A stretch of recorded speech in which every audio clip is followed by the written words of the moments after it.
like last resort. It doesn't stop. I mean, I think you should just do it because it seems like it's just gonna do it 24/7. This is so fucking ass, dude. We're live, by the way. Hello. Good morning. Oh yes, baked potatoes. Big Bipple Yip Snip Big Bipple, yep. Shout outs. coming at you live. Horror Wars podcast. Technical difficulties. Good As morning. usual. As per normal. Good morning. for- Good morning. All right. It's actually not too bad, This bro. really looks fucking fly. To be Does it? honest with you. TBH? Yeah, yeah. It Like, does. are we we're dead? live. We're oh, live. okay. Yeah. All right. I'm gonna actually just peep it. We're a little early. You don't got Oh, your no, phone? this We're is just lit. a couple minutes No, I early. got Where's your phone, My man? phone's Like, on the thing, but my delay and whatnot. Oh yes, baked potatoes. Big Bipple Yip Snip. Josh has just got to move in a little bit. You Yep. guys are chilling. If you want, since you're not using that, you can just push the laptop back as well. yeah, but the way that everything is, the sorry. green screen is. I see what you're saying. Let's I gotta see what turn we it can do. and turn it and turn it and turn it. Hold on, stay where you are. Yeah, we're good. Stay where you This are. is chilling. This is chilling. I just gotta keep turning the fucking laptop. Oh, look at that. No, yeah, this is good. What the Look fuck? at it, No, look at it's like that. zooming. Oh. It's trying to reconcile, I guess. I don't know, man. We're live, obviously, but Hey. we're having some issues, gang. As per normal, as for Horror As per Wars for normal. all the years. Yeah. But we're actually looking pretty damn good You guys right are now. I looking think chill. we're TBH. looking good. Yeah, we're looking good. We just gotta we're high as shit. Oh, it's gonna be It's a coursing weird through one. my veins. Soup, get the Yeah. fuck away. Soup is trying to mess with fucking chords. This is wonderful. This is so Horror Wars. We are live, obviously. It is 12:59. We know it's not time for the show proper Do you have yet. something to say this time? We're Soup? going to be sharing and stuff, and getting everything going for the show.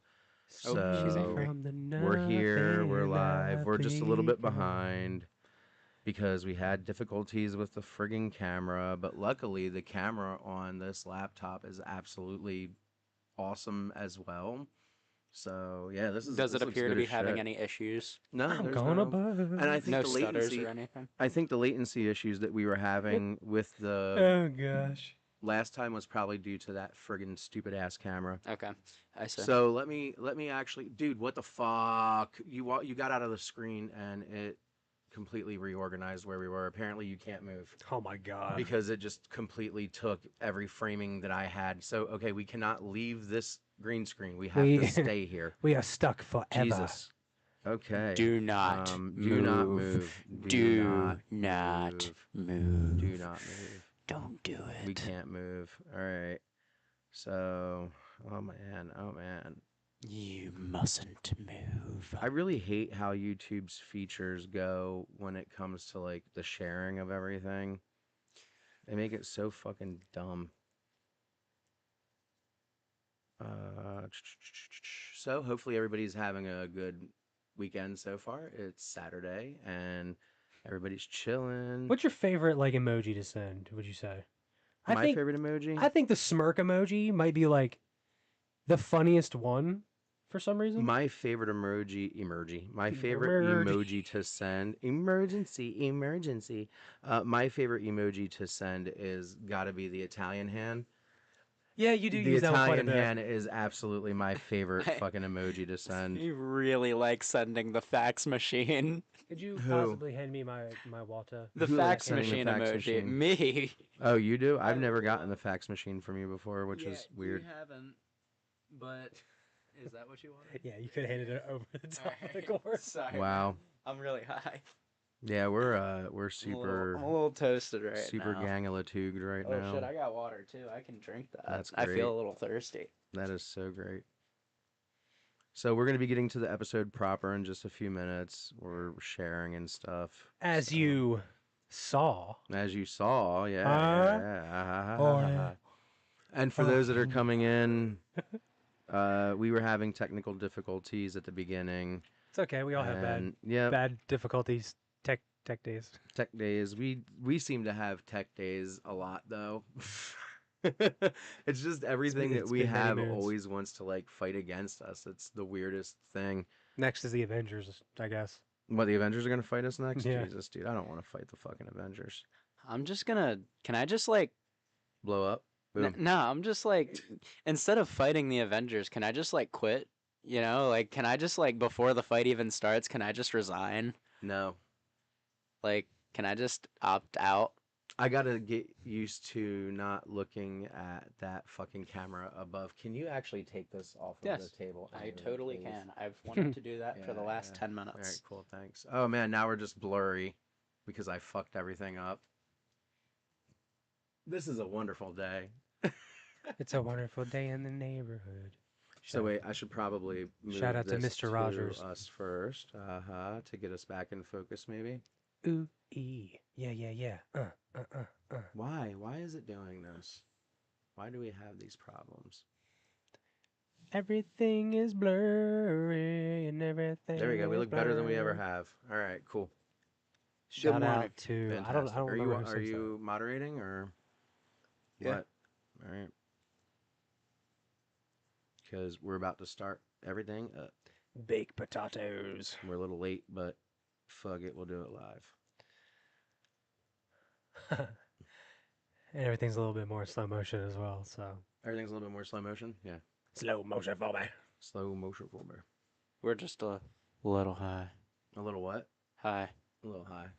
All right. We're like let me go Tally. Slide over here. Grab this. We're getting everything ready to go, and as I said, I gotta really. Why does it look like I'm still looking up at something? That's weird. Hello. Is there anybody out there? Hi, Dwight. Who?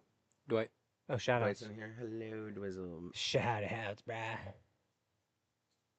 How do I know if I'm looking directly at the camera? I guess it's like when I do that, right? When I'm actually looking at the camera. Yeah. That's weird. All right, are we ready to go? Oh, I'm ready, Yeah, my brother. All right. And let's get everything started. Hello, everybody that's joined us. Like I told you, you cannot move. That's You cannot crazy. move. As soon as you picked up the I cup, gotta figure out how that to. is crazy. I gotta figure out how to get that settled because if we're gonna just use this for a little bit, we gotta figure that out. Oh my goodness. That is wild the work. crazy zoom ins. Yeah, it's like not even attempting the crazy zoom in, it's just happening. All right. How do we sound? Can you tell us how we sound before we Oh yeah. start talking? Please. You sound good. Okay. All right.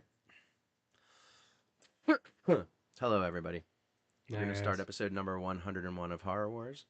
And thank you for hanging out with us. And in between segments, we will be talking to everybody. We will be doing a thing.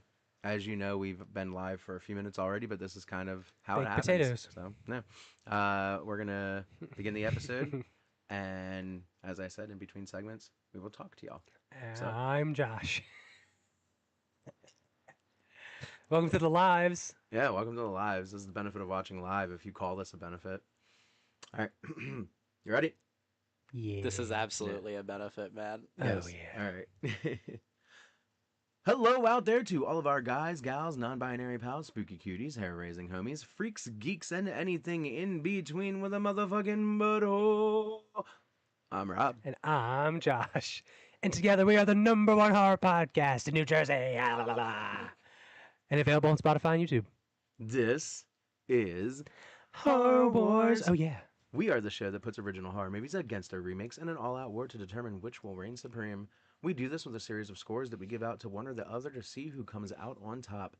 This week we have Saw from 2004 versus Oh, Sadhuram yes. 2 from 2016. Yes, I said Sadhuram 2. There's a whole lore behind Oh, that. yes. Uh, Not only that, but we also have multiple segments throughout the show that stitches everything together. Like Frankenstein's meat. We are gone, by the way. Yeah, we're gone.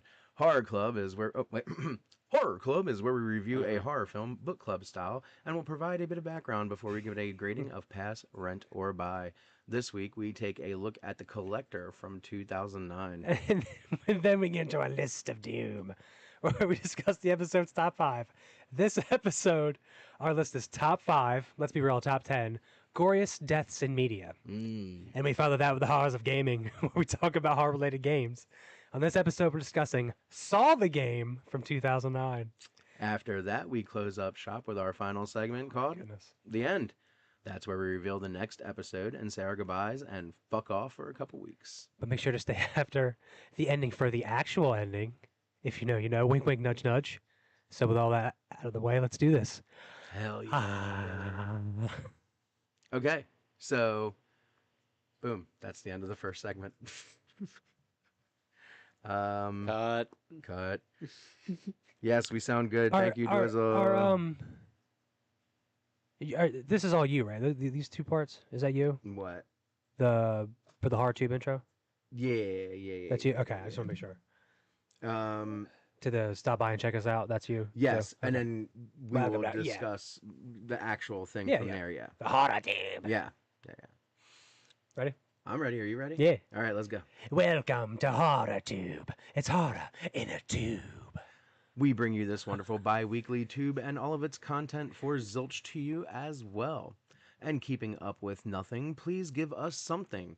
That something is 1 minute of your time. If you watch us live on YouTube every other Saturday from 1 p.m. to kind of 4 p.m., you'll be able to interact with us in between segments, talk to us live before we start recording, and participate in some off-the-wall discussions. So stop by and check us out. And obviously, you had some off-the-wall shit start today because, holy crap, we had some technical difficulties. Oh, yes. Yes, we did. So, now that we've established Horror Tube as an actual segment, how were you feeling when I told you that Sadhuram 2 existed? When you told me that, I kind of didn't believe it because I thought like eventually we could get the Saw, but we'd have to go like another trap movie or something, Right, right, something right. similar. But the fact there's an actual remake is pretty cool. Yes, I agree. So of course, as soon as Saw popped up, of course that's my favorite. That's essentially my scream for Rob. Yeah. So Saw's been my favorite franchise. That's kind of been like my staple in the horror. Yep. So that's the one that I watched all 1,000 movies of. Yes. So I've been super duper hyped. So I actually want to always volley it back to you because what was your expectations? Because I have a feeling you went to the theaters to see Saw Yes, back in the day. I did. I So- actually have a whole story of that day. So Like, seriously, yeah. So if at some point we could throw that in there. So I want to volley it to you. So give me some of your expectations for Saw and all that. When you were like, damn man, I wish we could do Saw as 101 because that was words that came Yeah. out of your mouth. Yeah. Like, I wish there was a Saw remake. I wish we could do Yeah. that. And I was like, you know what? Let me look. And that's honestly what put us on this current trajectory of doing Mhm. American movies with their unofficial and sometimes official remakes. Yep. And over in India or Turkey or wherever it is, and we've now got up to episode 109 pretty much laid out of American versus the Indian or Turkish or Yep. whatever remakes, and it's proving to be very interesting so far. And I think, we kind of like dipping some toe back into our OG like yeah, our 1 to blocks. 20 episodes. You know, Horror Yeah, Wars we is are. multicultural, we were, baby. It is. We were gonna kind of retread waters and redo our original first 20 to 25 episodes because they're nowhere near the format that we're in right now. But now that we've got this trajectory of fresh movies going against the original American ones, there's no need to go back and do that just yet. We don't have to do that. And that's kind of the beauty of Horror Wars because, as we've said time and time before, even once original versus remake stop, like once we've caught up, we still have we have so like much 50 to to do. 60 more episodes already pre-planned. Just already pre-planned, just ideas ready to go, and remakes won't stop being made. We'll just be caught up. And then we'll just pick them up along the way. Exactly. So that's all it's going to be. Horror's around forever, brah. Forever. Oh yes. And while we're discussing some horror here real quick, how did you feel about The Collector? And when I sent you that, you already knew what The Collector was supposed to be. So how did you feel when I said boom, The Collector? Like, what was your I was thoughts on hyped it? because of we'll have to save the special fact for later, but You can save the special fact if you want to. no, I'm going to Okay. save it, so stick around for Oh, okay. Club. Cool. But the special the special backstory to what this movie, what the collector was supposed to be, is pretty sick. Yeah. And I can see where they're coming from and how it could have been. Yeah. I'm gonna say it now. I'm throwing it on my hidden gems list. I don't know if you'd like to add it, maybe think of it through the episode, but I fucking love that movie. So I was pretty hyped. Have you seen it before? No. Perfect. Same. I had it on my list of movies to watch for years Yeah. because I was afraid to watch it. For like 'Cause I overhype. heard overhype, all of that. We talk It's about another that a one lot. of those. We talk about that a lot, where I will save watching a movie that's so hyped out because my brain's just like, if I want to enjoy this, I want to enjoy it, not remembering the hype, Yeah. not remembering everything, kind of being not necessarily nostalgic for the hype, Right. but it being away from a point where I no longer am attached to it. I Right. guess you could say. This is why it was hyped. Yeah. So we're gonna have a very interesting club, I think. Oh, can't wait to talk It's about gonna be a good Saw. one. Yes. Soup, can you please get away from the lighting? Soup is near the lighting, the mischievous kitty. No. So, okay. Do you have anything else for horror tube? I have a story of Saul for later at the end. Okay. I'll gush a little bit about how I was introduced to it all later. Okay. Hell yeah, cool. Let's get into the war. All right. So, do we have anything? No? Okay. Oh, we do got people. We got a Lamont. We got Lamont. We got a Hello, Dwizzle. shout outs. Sorry that we don't have a green. Oh God, the lighting just went insane. What happened with that? Did Soup not gonna? Okay, we're back. So We have ghosts, apparently. We apparently turned into fucking Super Saiyans for a moment and leveled up our kill. You're either No. perfect You or went not out of me. frame. That's what Oh, happened. I went out of You frame. went out of frame. Jesus, I'm You so went out of sorry. frame, sorry for and the then you slightest I'm movement. so sorry for the God. slightest movement, camera god. Holy shit. This is great. Come This to is not watch the great. live. Watch the live. Yeah. Yeah, this is fantastic. Everybody So should yeah, watch the sorry live.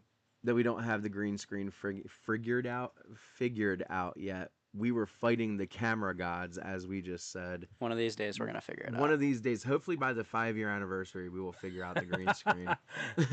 That sounds so bad, right? Like, Yeah, hopefully right. by the 5-year anniversary, we figure it out. But you got to remember, man, we've only been doing this for 3 episodes live and with a green screen behind us and With trying a to figure out a bum ass camera and a whole setup. And Bum-ass camera. yo, speaking of that, no shout outs to the Elgato Facecam Neo. Like, we've had that for the last 3 episodes, and I guess it's served us well. But holy shit, what a bad fucking camera after attempting to use it for only a month and a half. I don't know if I just got a shitty one or what, but damn, that thing sucks, dude. If I got to sit there and fight this for 20 fucking minutes to try to use it, and then I just use my goddamn laptop camera and it's so much better, man, suck my nuts. All right. So, back to the regularly scheduled program. I feel you, All man. right, cool. Good morning. Is it time I feel for you. the war? Oh, man, it is motherfucking time for the war. This is going to be such a good one. All right. You ready, brother? All right. And welcome to the war. Yes, Saul. As with every episode, we're going to tell you where we get all of our glorious info from. We source pieces from Wikipedia, IMDb, Letterboxd, and Rotten Tomatoes. Fuck, I did it! Sometimes we dig deeper, but we always shout out the Yeah. source. Man, I feel you, bro. Also, when we give you the info on these films and where you may want to watch them, please keep in mind that they might not be available on those platforms you normally use. So please head to Just Watch for all your viewing needs. And they literally are fantastic. Yes. Shout outs. Shout outs. Let's break down how we go about scoring these movies to determine our winner. We go through the stats, the crew, the cast, the runtime, and everything in between to get our results.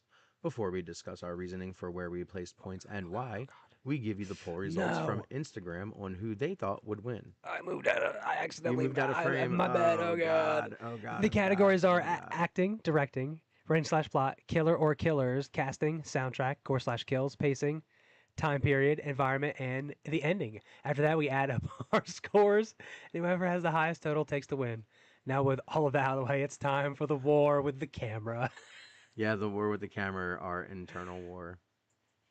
So, now, in the episode proper, once it starts getting edited, you will be hearing Mass MC and Clever Decay Shout outs. doing Horror Wars, a horrorcore story. And it is basically the theme song for the war. So we had to stop using Ozzy because we kept getting hit with copyright strikes, and we really wanted to keep this channel and build it, obviously, now that we're utilizing it for lives and everything in between. And also, thank you to whoever's watching Oh, yeah, for this sure. and to whoever's watching the reels and the episodes, because we just broke over 1.2 thousand views for episode number 100. And I know that doesn't sound like a lot to a lot of people, but this is only our fourth time now doing this live and everything. 1,000's a big number. That's a pretty big number. Imagine for 1,000 people us. in a room. Yeah, it's crazy. You know what It's I'm awesome. saying? Like, it's really cool. It's And nuts. also, And all of you are really cool. all of you are really cool. Yeah, we've actually, since we've started doing the reels and the shorts and the horoscopes and everything, that's amassed so many views for us. Shout outs And to all of you. thank you, because together on that one platform, or not one platform, on all the platforms that we are on, which is mainly YouTube and Instagram, in 1 month we've had almost 158,000 views across those two platforms for everything. And that's Wow. insane. That's absolutely insane when you think about that. So thank you. And Yes, thank you very much. We will continue to get better and evolve. I'm sorry. No, I smooches. Yeah, sure. Yeah. Yeah, That's it's good insane. shit, man. All the love. All the love. Like, imagine 150,000 people in a room. You know what I'm Yeah, saying? yeah, Like, yeah. that is unbelievable. It is unbelievable. It's pretty fucking cool, man. So thank you to everybody that has been paying attention to our evolution and kind of giving a fuck, I guess, about us. You ready to go to the war, Let- brother? Let's talk about it. Hell yeah. What? I'm okay. You're waving at me to look at stuff, and I'm like, okay. I'm so glad. Love you, man. I'm so glad we are not in a segment right now. That would have been great, and this could all be edited. I love doing things live. It's wonderful. I'm really high, man. I see that. All right. Are you ready, Oh, sir? yes. All right. I'll start it off. Let me know when you're ready. Well, yeah. Hopefully I can I take my arm off screen. Can you take your I arm can off grab- screen? And I can grab it for you. We're so afraid to move. We're very afraid to move. Like, supremely afraid to move, because I gotta figure out this laptop camera now. I don't know why it just is trying to attack us. I think It's like a saw because trap. I It is. You literally, can't move. I think it's just because it's trying to recenter. Yeah, it is. Like, we gotta figure out how to make it not do It's that. gotta I'm be trying to recenter inside. so I don't. Realign implode. my chakras. Anyway, I think it's inside. It's gonna be inside the laptop settings Yeah, itself. it's more than likely. Oh, right. yes. You ready, brother? Oh, yes. All right. Saw time. Oh, yes. Delicious. Yes, it is. Just like And- in the title. Oh, yes. Just like in the title. And thank you to Mass MC and Clever Decay for Horror Wars, Shout a outs. horrorcore story. It is available on YouTube and Instagram and Spotify. So, yeah, go check it out. It's a good song. It's a damn good It's a song. banger. It's a banger. It's a banger, bruv. And there might be another one on the way. Ooh. Just throwing that out there. Wink, Okay. wink, nudge, nudge. So, we have Saw, my brother. My all-time favorite franchise in horror. Yes, it is. And Oh, yes. as how Josh was like, Rob gets to take Scream because it's his favorite, Josh is going to take Saw because it's yes. his favorite. How delicious indeed, my friend. Thank you. Mhm. Shall we get started? Hell yeah, brother. Movie name, Saw, with a runtime of 1 hour and 43 minutes. Oh, yes. Release date, actually in October. Actually, in October 29th, 2004. Yep. 2004, bro. 2004, yeah, man. Produced by Greg Hoffman, or Oren Kugels, that's a cool name, That's a and different Mark name. Berg. Production company, Twisted Pictures. Shout outs. Shout out Twisted Pictures. Okay, budget 1.2 million US dollars, and at the box office, it made 104 million US dollars. 100 million broke that shit. In It's 2004. for money. Yes. Now, remember, people are praising Obsessed Yep. for making $180 million. Yep. You got to remember, horror has been kind of killing the game for a while with low budgets and big returns. Uh-huh. That's all. Sorry. Just say. I No, you're. I mean, you're right. Give credit where credit's due. Yeah, I know Obsession is getting the money right now and getting stuff, but bro, Saw did this ages ago. It's- 100 it's- million is nothing to fucking sneeze at. It's very true. Screenplay by Lee Winnell. We all know that one. Mm-hmm. Cinematography by David A. Armstrong. Edited by Kevin Grutert, which I think was in another movie we've talked about. I know Yes. I've seen that name. Music by Charlie Charlie Klausel. Klauser, Yep. Oh my and goodness. you also I'm forgot high. directed by James Wan. Did I forget? Oh, and directed by Yes. James Wan. Holy shit, Mhm. I'm high. Shout out to James Wan as well. Shout out to James Wan for sure. Ratings: a 6.7 out of 10 on IMDb. IMDb. 3.7 out of 5 on Letterboxd to do. Letterboxd. And 50% on Rotten Tomatoes. 50%? Fuck you, Rotten Tomatoes. Just kidding, in game, of course. Plot. Photographer Adam Stanheidt, Lee Winnell, and oncologist Lawrence Gordon, Carrie Ells, regain consciousness while chained to pipes at either end of a filthy bathroom, as the two men realize they've been trapped by a sadistic serial killer named Jigsaw and must complete his perverse puzzle to live. Related media, a fucking ton. Saw, of course, from 2004. Saw 2 from 2005. Saw 3 from 2006. Saw 4 from 2007. Saw 5 from 2008. Saw 6 from 2009. Saw 3D from 2010. Jigsaw, which is kind of a soft reboot from 2017. Spiral from 2021. And Saw X from 2023. And Saw 11, I believe, is on the way. But I think Lee Winnell and James Wan are They're working on back that. together. Yeah, Lee So- Winnell and James Wan are back together, and they are going to actually give us the first movie by them since Saw 1, right? Because I believe, I think maybe the combination. 2? Oh my God, man! The combination of the two. It's going to be the first time the two have been combined since Saw 1. Because I Shout-outs. believe that Wanell has done another one, but One of them James at least Wan- worked on one by themselves. Right. I'd have to I look think into it. Wanell did like 2, Yeah, and then somebody else directed I it. think so, yeah. Yeah. Trivia. Number 1. Number 1. In order to make the actors feel what the characters were going through, all of the bathroom scenes were shot in chronological order. Yep. Number 2 was filmed in 18 days. Damn, I didn't even know that. Yep. Holy shit. Number 3, director James Wan wanted the camera movements to reflect the two main characters' emotions and personality. He filmed Dr. Gordon with steady controlled shots and Adam as handheld shots to capture their emotions of the situation, which is true because Adam's like, "Ah," immediately, all and the time. Dr. Yeah. Gordon's like, I do this all the time. Yeah. It's kind of weird. Yeah, it is. Number I 4. get kidnapped and I do this all Yeah. the time. Number Break out of 4. traps constantly. Director James Wan took a gamble and took no upfront salary for the film and opted for a percentage instead. Smart as Hey, fuck, hell bro. yeah. Number 5. Saw 2, 2005, was approved for production the weekend this film opened. Damn. Literally.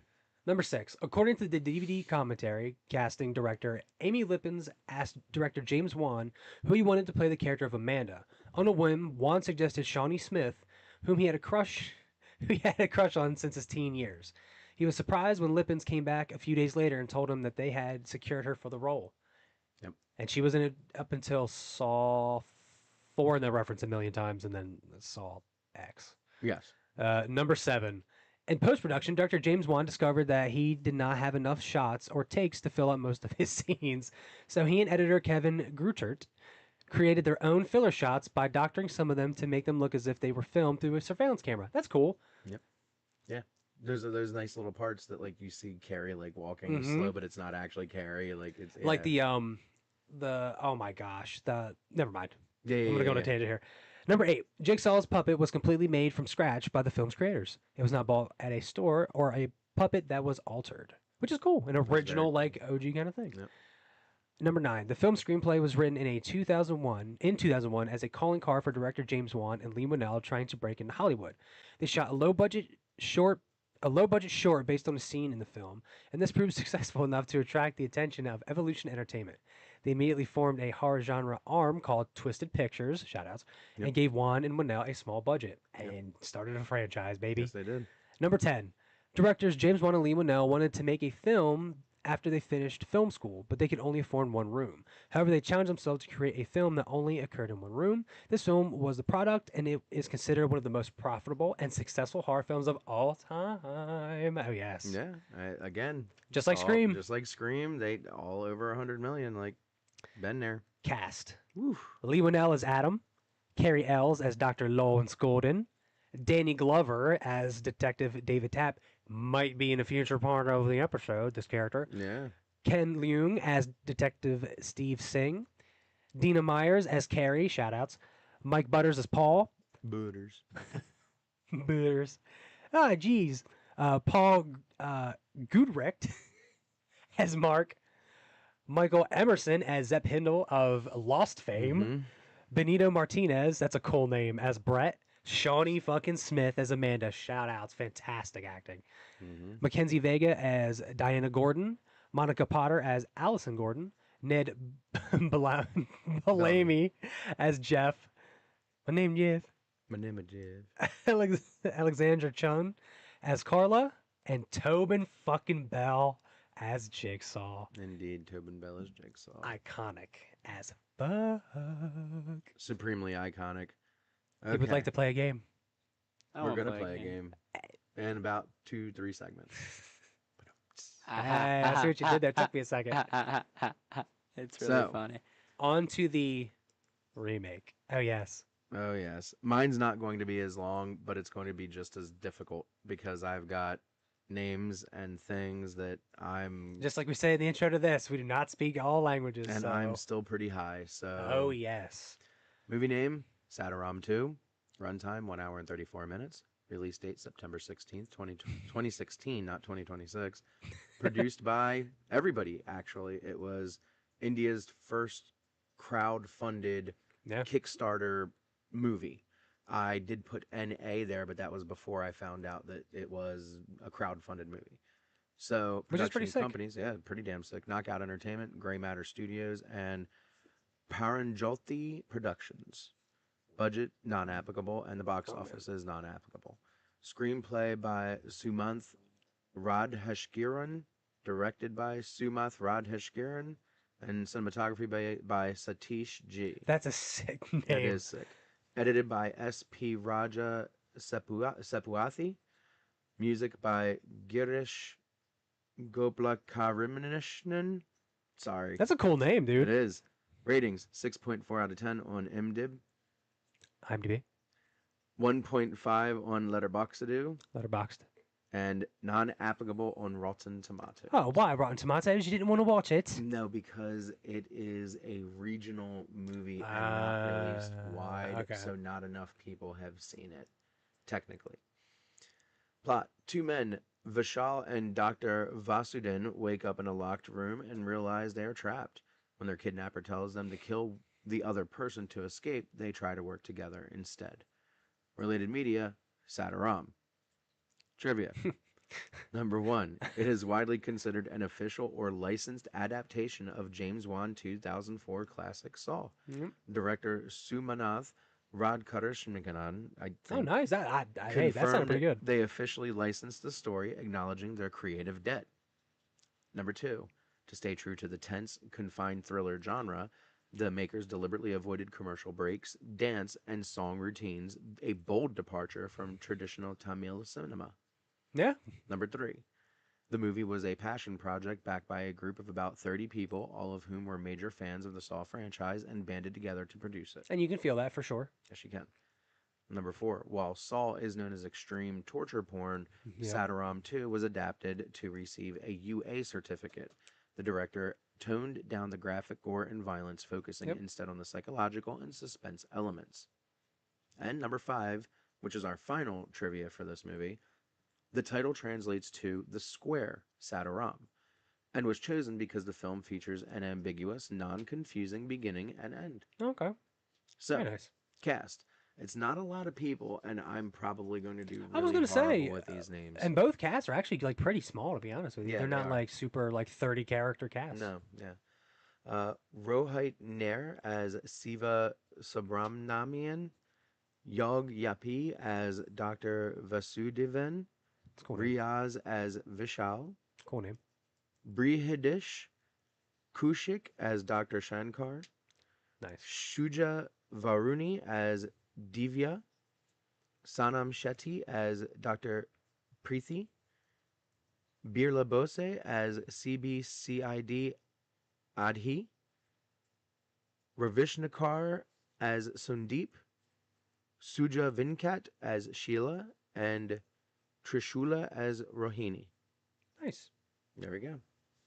Uh, So, I'm gonna golf claps, but I gotta make sure I'm not moving too thank much. you, thank you, thank you. Child. Hey. This is where you're going to come into play because throughout all of this mess, I forgot the little black notebook again. Ah, shit. All right. So, it's on the bookcase. You saw it. All right, Okay, can I grab this banger. water bottle? Try to grab the water bottle and stay in frame because the gods are looking upon us. Yes. Don't touch the frame. My frames. Ah, my frames. All right. So, man. Okay, so one thing I definitely would like to say is in 2004, besides Saw, there was another fantastic horror movie released in that same year. Fucking Dawn of the Dead remake. Literally, Yes. beginning of the year, end of the year kind of shit. Yes. It's fantastic stuff. 2004 was actually a really stacked year for horror because I believe that's The Grudge as well. I think so too. Yeah. I think that's The Grudge. 04 might be one of the Yeah. one of like the early 2000s like best years, man, for horror. Definitely. 03 was carried by Hostel Freddy came versus out not Jason. long after Saw as Yeah. well, 2005, I think. Yes, Hostel was 05, or was it the end of 04? No, it was 05. It was the beginning of 05-ish, yeah. Yeah. So, let's get into the scores. Okay. Yeah. I'm 100%. Yeah, I wonder where this is going to go. Okay, look. Honestly, do we really want to do a score for this one? Or do we just want to gush? Look, I'm gonna gush them. I could even explain some of my things for the Saw ones. We can get into it. I don't even need my notes because this one, I was. Yeah, I know. All of it. I want to start by saying. Okay. Yeah. Got it. I know where you're going with this. It's nothing against the people that created Sadhuram. Okay, absolutely nothing. Nothing against them. Nope. It was a passion project. I love that. Now that I know that. Yes, absolutely. It was a group of people that just really wanted to do this, that bought the rights to the fucking script, that went through all the correct channels, but could not raise enough money to do the film justice that they wanted to do. They didn't plagiarize it. Didn't shoot it shot for shot. Yeah. You know what I mean? They didn't completely rip it off. They changed some stuff. Story, yes. Which is fine. It's a good movie. I cannot lie. Even the fact of like, I know, like, of course there's going to be dancing in some of these Bollywood type movies.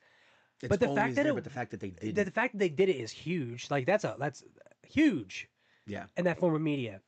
And the fact that they still put it to their own culture, which of course that's like huge for our podcast. Huge. It's cool to actually hear their music and stuff like that.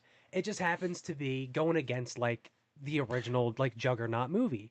But this thing is well fucking produced. The acting is great. You can watch it on YouTube for free with subtitles. Like everything is good to go. Like it's sound-wise, it sounds really good too. Like cinematography's great. The fucking camera works awesome. Like yeah, of course there's strong hints of Saw in it. Yeah. But that's all remakes. We've seen ones that are straight up copies and they're bad. Yeah, Psycho. You know what I mean? Even Cabin in the Woods, where it's just an inverse flip of the fucking camera angles. Oh like, no, that's Cabin Fever. Cabin Fever. I'm sorry. Cabin Fever. Yeah. Which we covered in the past. Yep. My bad. But yeah, it's like that. This is actually insanely good. Yeah. But it's just going against Saw. Yeah. So it's going to be hard to beat. But there's no like we usually have our negative points to where it's like you know we can't find a single thing. There's no negative points. We just know where it's going to go. Yeah. So all the props to Sadhuram for sure. I definitely committed the whole thing. Like I give it its props. The music's fucking great.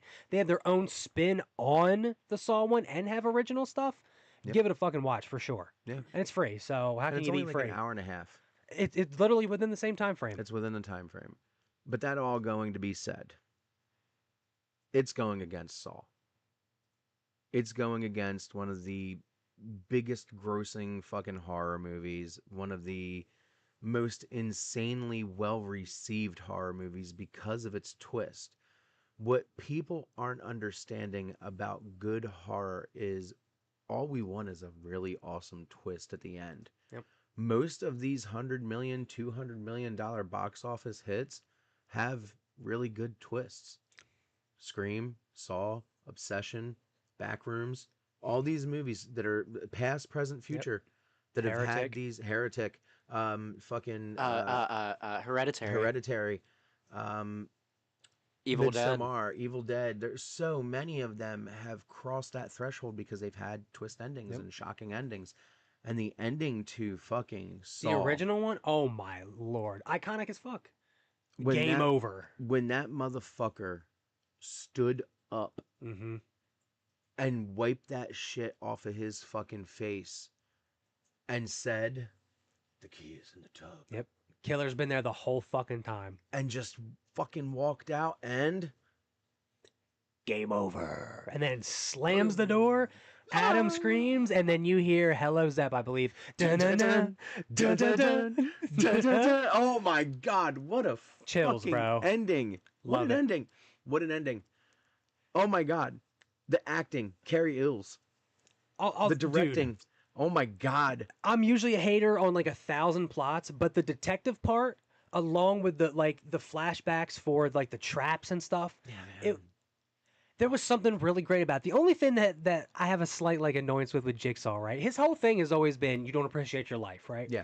The one dude is just depressed, so it's kind of Yeah. like, does he really need to go through a razor wire room? Yeah, Razor. Maybe maybe someone else, but hey, who am I? I'm Yeah, not Jigsaw, yeah. so hey. Hey, But the whatever he fact that- deems worthy, I guess. You get a backstory that's actually depressing as shit. Yes. You know, he had cancer, he got diagnosed, got all the stuff people don't appreciate the lives that they have. Yes. He tried to, unalive himself, Yeah. driving off a cliff and Yep. survived it and sees that people are perfectly healthy, don't appreciate even the small things that you have. Yeah. So in a sense, there's like a kind of a lesson, but of course he's a fucking psychopath, so can you really say Can that? you really say that there's know an what I mean? actual lesson? Yeah. But I love the mystery around, like, and they don't really stick too much on, like, who's Jigsaw. That's the mislead. Yeah. We think that Zep is Jigsaw the whole The whole time. yeah. And then, like you said, when Jigsaw stands up and it's that reveal, it's huge. But Danny Glover's part, as the Oh, he did it- backstory to that, yes, of him yes. losing his fucking partner to Jigsaw, you think you got him.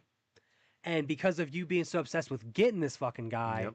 led to your partner's death. Yep. Then you have the sliced neck, and now he's being obsessed over Yep. over Dr. Gordon, Now- and that's why he's involved with the cops. And there's so many strings, but it's not super confusing.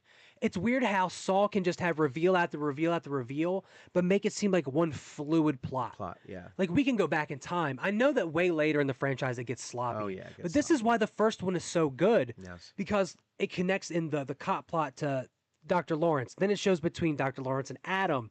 Then Mhm. somehow how this guy is connected into the every cop aspect. It's fucking great. Jigsaw is always like 5 steps ahead, bro. Yep. Such a smart villain without having like a physical force. Yes. Like when you think of Jason or Michael, they're big brooding like killers. Yes. Freddy's, in your nightmares. Yes. Jigsaw isn't like up in your face. That's why he has apprentices. Yep. Never really in the mix. I know in the first one they lean that way, but that's before the reveals later. Yep. But I love the fact that Jigsaw can be scary without being in the room. Yep. Billy the Puppet is just as iconic as Jigsaw, if you notice. If you Yeah. think about it, Jigsaw would be the icon, but it's always Billy. Yes. Because that's how it's introduced first, the little chair. Right. And first it's on the VHS for those two. Yep. But I love it. They even use old technology. Like they're still using fucking tape recorders. Yes. Instead of like, an iPhone now would probably be in the new Yep. Saws. Yep. Or like a Bluetooth speaker in the corner. Yep. So it's kind of cool to even see like it shows the technology for the time period part. Yeah. Sadhuram is cool. Like it does show like their technology that they would Yeah, have. Oh, I got off screen. I'm sorry.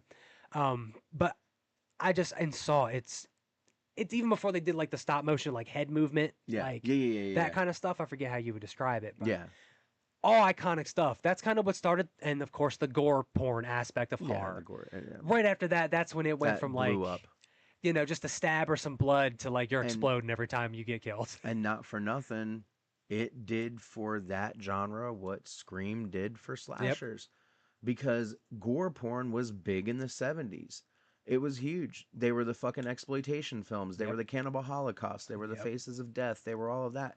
They started taking a back seat just like slashers did. Horror was a dying fucking medium. Yep. Scream came along, revived the slashers. The slashers led to the revisation of the fucking gore porn because it Yep. just kept getting worse and worse. What Scream started became a fucking trend, and then Yep. the extra blood pierced off, and Yep. Saw was that fucking Now we have like look at the gore that's in like The Boys. yeah. I feel like maybe if Saw wasn't around to start that fucking bone breaking and super guts, brought back practical effects a little bit too, if you think about Yes, it. did. Yeah. fantastic fucking stuff. Even as the Yeah. franchise went on, like it still stayed good towards the Saw 3D.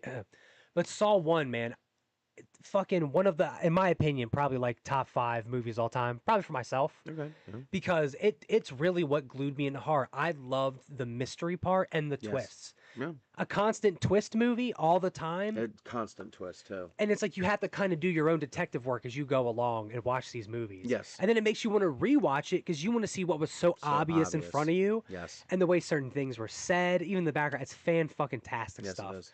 Come on, man.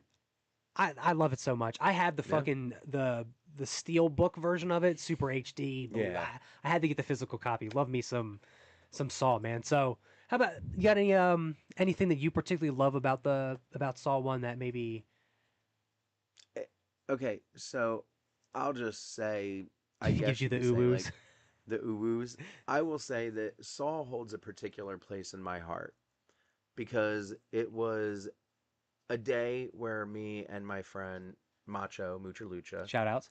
were going to hang out Yeah. and we were going to watch Saw. I had Resident Evil 4, Nice. the fucking collector's edition, on the GameCube. Nice. The Hell Ruby yeah. case, Hell all of yeah. that. And I had to trade it in. Oh. Yes, because I needed to get something worked on in the car. Wow. So, as I got that done, my fucking tire blew out. Oh. And all of this led to a kind of bad day. But me and Macho still had some good food. And we had a good day in that regard. And we kind of capped it by seeing Saw. And we saw it in we saw Saw. We saw Saw in an empty theater. Oh hell yeah! In the DeMarco Cinemas in Vineland, because shout out to Brian Irera, he restarted the movie for us because nobody was in there watching it. Yeah. We got popcorn, we got sodas, we got this, we got that, and we sat right in the middle of the fucking movie theater and just watched that goddamn movie.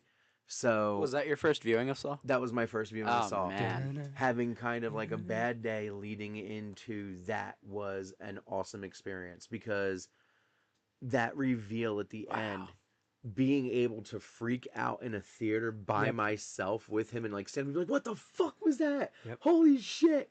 And not be like embarrassed because there's 50 other fucking people there watching.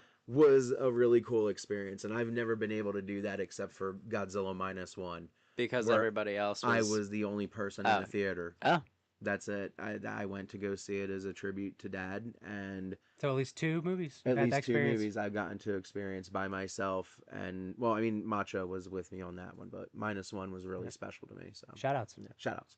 We covered Godzilla -1 in an old episode of Our Wars, by the way. Episode 75, actually. One of our milestone episodes was Godzilla 1954 versus Godzilla -1 from 2024. Yep, shout-outs. Yeah, shout-outs indeed.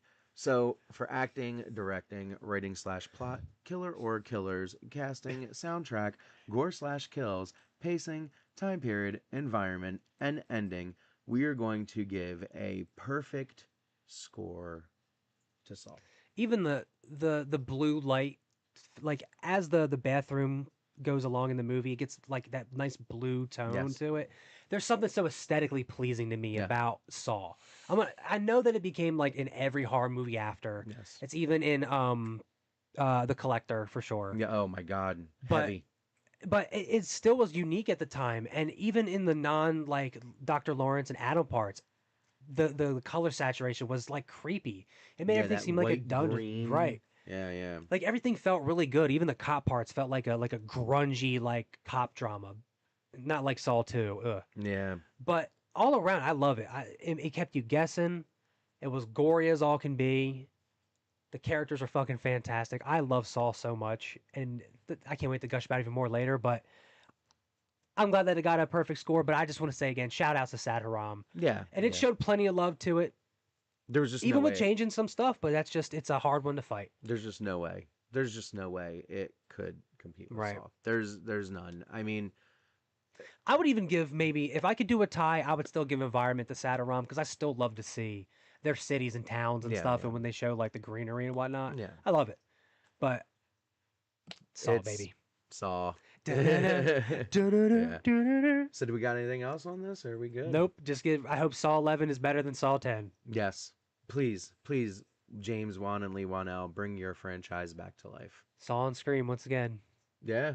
Yeah, baby. Bringing horror back to Saw the and fold. Scream forever. Saw and Scream forever. 30 more years. Saw and Scream forever. Oh, dude, a picture of Jigsaw and Ghostface Ghostface. standing next to each other. So that would be Pigface, right? Because isn't Yeah. Jigsaw Pigface? the original one, the original pig face. Yeah. Yes. Like, that's always confusing, too, That's right? why the two iconic things kind of Yeah. do make it a tad confusing. Yeah, because there's Pigface, Jigsaw, and Billy the Puppet. Billy the Puppet kind of just became like the narrator for the traps. Yes. Yes. They never really used him much. All right. Well, Horror Saw Club? wins on Saw. the Horror Club. Horror Club. Okay. Good work. Huh? Good work. Yeah, hell yeah, man. That was a damn good segment. High I'm- five to fucking Good Saw fucking for work. winning. Yeah.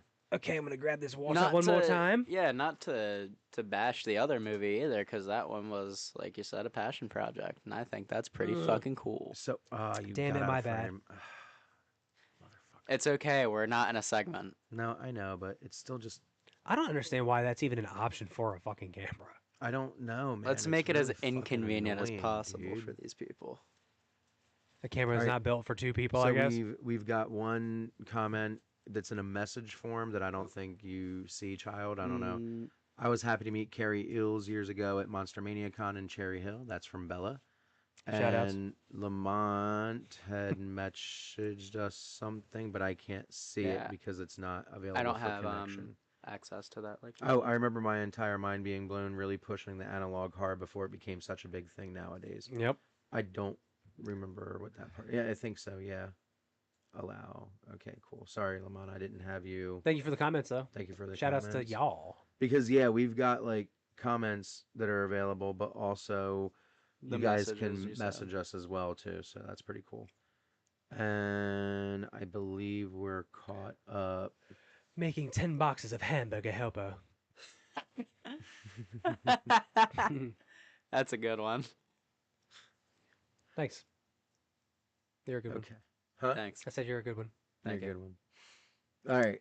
So I believe we're caught up on everything. Yeah, no new chat No messages. new chat messages, no new anything. All right.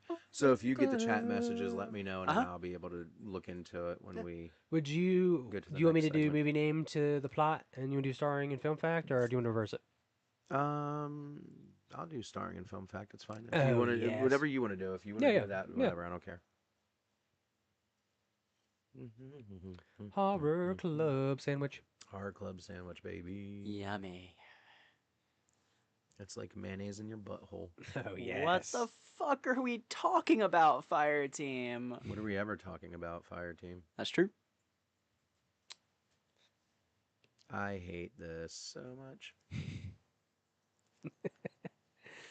All right. On you, brah. Are we ready to start it? Yep. I gotta go back up. Do-do-do-do-do. I'm not ready. Well, hello there. It's time for Horror Club. Our movie review done book club style. Let's discuss how this works. Much like with the war, we have a series of talking points that include acting, gore/kills, directing, pacing, writing/plot, killer or killers, cast, and soundtrack. This category sound familiar. It's because they are. We basically use a lot of the same things we do from the war because we find them to be the best way to come to our conclusions. Mm-hmm. So let's talk about some horror club. And this episode, we were talking about The Collector. Yeah. And then the fun film fact is actually going to reveal why it's horror club. Yeah. So we'll actually It's- explain it in the facts. Yeah. In just a little bit. So Let's that get being on with said, it. Let's do it. Movie name, The Collector, with a release date of July 31st, 2009. It's always weird when horror movies come out in the summer. I don't know why. That just sounds weird to me. Even though Yeah. Evil Dead does it. And I love Yeah, it. we're gonna be seeing that in a few days. Oh, yes. Runtime, an hour and 30 minutes. Oh my gosh, I'm gone. Yeah, runtime of hour and 30 minutes. A budget of $3 million US dollars, and it did pretty good at the box office at 10.5 million US dollars. Production companies, quite a few, yes. Mm. LD Entertainment, Fortress Features, and Imaginarium Entertainment Group. Holy Cool name. balls. Produced by Brett Forbes, Patrick Rizzotti, and Julie Richardson. Screenplay by Patrick Melton and Marcus Dunstan. Directed by Marcus Dunstan. Cinematography by Brandon Cox. Gax. Gax. Edited by Alex Luna, James Mascrato, and Howard Smith. Edited by 1,000 people. Yeah, it Music is. by Jerome Dillon. Plot. The film follows handyman Eric O'Brien, Stewart, who, in order to pay a debt, decides to rob a house only to find something far more sinister waiting for him inside. And yeah, he did. Oh, yes. Starring Josh Stewart as Arkin O'Brien, Michael Riley Burke as Michael Chase, Andrea Roth as Victoria Chase, Juan Fernandez as the Collector, Carly Scott Collins as Hannah Chase, Daniela Alonso as Lisa O'Brien, Haley Alex Poulos as Cindy O'Brien, William Prale as Larry Wharton, Diane Isla Goldner as Gina Wharton, Alex Fieldman as Chad, Madeline Zima as Jill Chase, Robert Wisdom as Roy. That's a cool name. Holy crap. Did you realize that this is probably the biggest cast of 3 named people we've ever had? I was just about to say, so many One, like, super names. 2, 3, 4, 5, 6 people have 3 fucking names. God. Must read film fact. The original script, titled The Midnight Man, was at one point shopped as a spin-off prequel to the Saw franchise, as an origin story for the villain John Kramer / Jigsaw. The producers opposed the idea and dismissed it, but the strength of the script led to writers Marcus Dunstan and Patrick Melton writing multiple Saw films. I would say The Collector's the better one of their made films. But shout outs. But shout outs to It actually- writing good enough to be in a Saw film. It makes sense as a prequel. I could see it definitely as a prequel. You know what I yeah, mean? For yeah. sure. Like, Yeah, I could see how they could 100%. change it for sure. Yeah, I mean, as long as you take away the creepy sexual deviant aspect of the Midnight Man. And the, like, demon eyes, which were cool. Yeah, especially But, like, in the dark. But yeah, yeah, okay. yeah. All right, so acting. the acting that I did like the most about it was during the actual, like, horror stuff. The beginning, like, I get we got to have the backstory. Mm-hmm. Like, okay, ex-convict guy, Yep. got to save his wife. Yep. Okay, so he breaks in. That part is kind of, it's kind of like ass. I feel like if they didn't have another rescue the princess plot, and it was Yeah. just like a thief that just happened to like pick the wrong house, like the horror acting is fan-fucking-tastic. Yeah. Just the like the interactions even between him with like the family and the dude that gets kidnapped from the beginning, it just felt kind of weird, a Yeah. little hammy. When it was horror, it was fucking great. Yeah. I don't like the acting of like the regular conversations, even like the daughter that's off with the boyfriend. Just didn't really do it for me. But the horror She fucking pissed part, me off. She pissed me off. Like, she Springboarded. walked into the fucking house, everybody was dying, and she's like, got the keys. All right, anyway. So, Good morning. I kind of feel the same way. I feel like the movie, to me, if I would have watched it in 2009, I probably would have liked it a lot more had I watched it in 2009. Okay. Because I feel like it is a product of its time. Mhm. The acting is a definite product of its time. There's movies that we talk about, like Cabin Fever, the original Yeah. 04 Cabin Mhm. Fever. If It's like that an movie, MTV movie, right, if that movie was made with the language that it was made with Yeah. in 2026, oh my God, it would have been banned from here to eternity. Yeah, for sure. It feels like an MTV long form music video, Yeah. and that's a real good way to say it. Not saying that it's like bad acting all the way through, but yes, there is some hammy acting Yeah. involved into it. But when they do the horror, it feels good. Like, it's like, okay, good, this is a good horror movie. When people are hurt and it feels like they're actually hurting from like the cuts and shit they have on them, Yeah. It Like, ups you it feel for me. immersed a little bit into I would it, I'd compare that kind of shit to like the Texas Chainsaw Massacre remake kind of stuff. Right. Like when Right. he's on the hook, you're like, holy shit, ouch. I feel that way. Yeah. But just when it's like the family drama, it just kind of doesn't do it for me. I And still think it's good though. when she took the drag of the cigarette and was like, be prepared to hear some arguing or whatever it was, fighting, and then she knew what her mom was going to do, but she still chose to whine and be loud and complain and That's what I mean. It just it's a smidge hammy. like, for but sure. you knew what was going to happen. Yeah. The scene before predicated that you knew you were going to get into an argument with your mom and Right. you were going to have to go on this fucking vacation. You Right. were going to have to do this. Like, Right. so why fight her if you know that what's good? I don't know. Whatever. So that's the type of shit that you're talking about, that I think you're talking about, that you don't like regarding it. The directing. I'll give them credit. They knew how to use like one spot and like somehow make a house look like it's fucking another movie. A small house, somehow massive. Yeah. Small house Yeah. outside, massive on the inside. inside. That's definitely a backrooms vibe, because it's like, how the fuck do you got this much space in that space? My man has set traps in every spot of this Every house. spot of this fucking house. And how did they not know? And there's so many rooms somehow. But I mean, it's cool. I do like, okay, as much as I complain about like the loan shark part of it, it is kind of cool to see it like progress from like, oh shit, I need to go get some money, to oh shit, now I'm gonna fucking die Yes. because this and dude is that- torturing like 6 people. That part, I think, we can talk about writing / plot mix Yeah, with we the can throw it in wrecking there. here at this point. That part where it's a dude who is an ex-con that's trying to get money to help his wife from a fucking loan shark, that is different in its own right. Right. And the fact that he's a handyman, a journeyman, so to say, that is different, because you've never really had a protagonist that could Be a bad really guy. be a bad guy. It's technically a bad guy. He's Because he's breaking breaking into into the house. fucking house to rob him. Yeah, exactly. But he's still the protagonist of the film, It's which like, is really crazy, because it's like Hulk Hogan versus The Rock. all of a sudden, like, you got, the lesser evil's the good guy. Yeah, as weird as it it's like, sounds. how the fuck is that? The lesser evil is the good guy, and then you've got, And he still steals from the dude, yes, so he's still an Yes. asshole. you shut the So fuck up, shut the fuck up. yeah, so Like, he tries to still- help, but you know, but he's still there to rob shit. Like, it's a fucking insane concept. yeah. I wish they would redo The Collector today.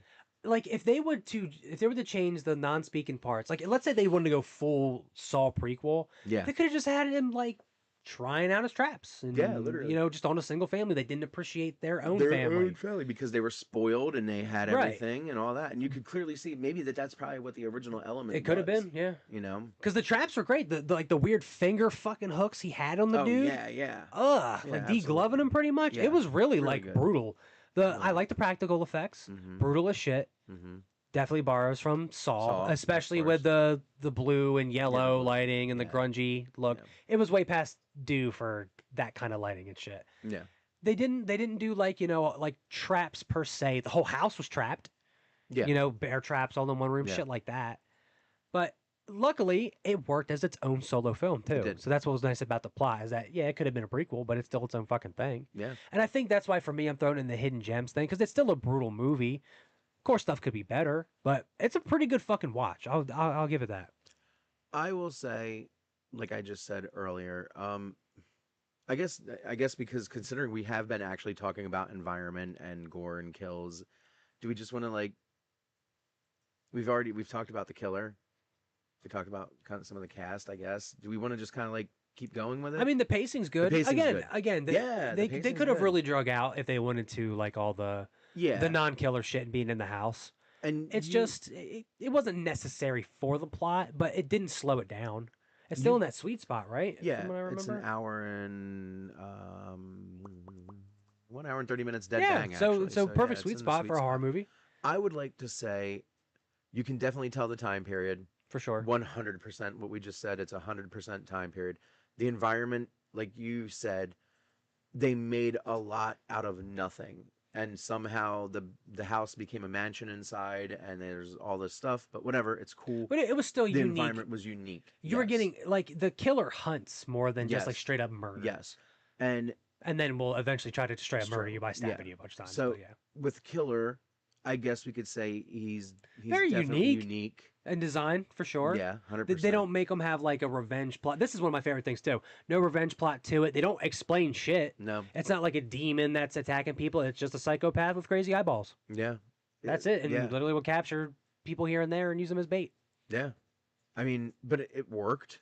And did you ever see The Collector too? I did not. This is Okay, actually my me first neither. time seeing it. By the way, this is free on YouTube. Yeah, the whole free movie. on YouTube, free on Vudu, free on Tubi, free Yep. on pretty much everything. Again, use Just Watch. It is worth a And buy. Or you will- oh, we'll get to that. We'll Sorry. get to that. Yeah. So Even the ending I like. I mean, the ending was cool. I'm starting to get more of an affinity for movies that end that don't seem like there's going to be a part 2. Yes. Like you could have ended it right Yes. there, and that's the downer ending because spoilers, the main thief dude gets kidnapped by the collector. you Boom, credits. you technically didn't need a second one for Saw. So that's what I'm You saying. didn't need Even a for second one Saw, for Scream. I forgot to bring that up too. yeah, Yeah, for there's- both of them.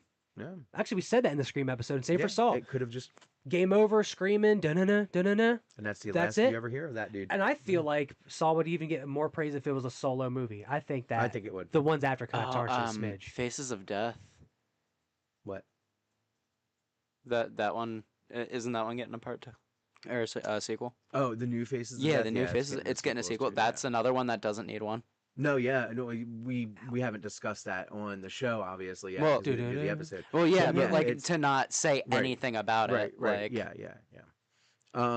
But you know it's going to, obviously. yeah, but it's going to, Yeah. right? Yeah. So I think if we're gonna just base everything off of it, yes, the collector has weak spots.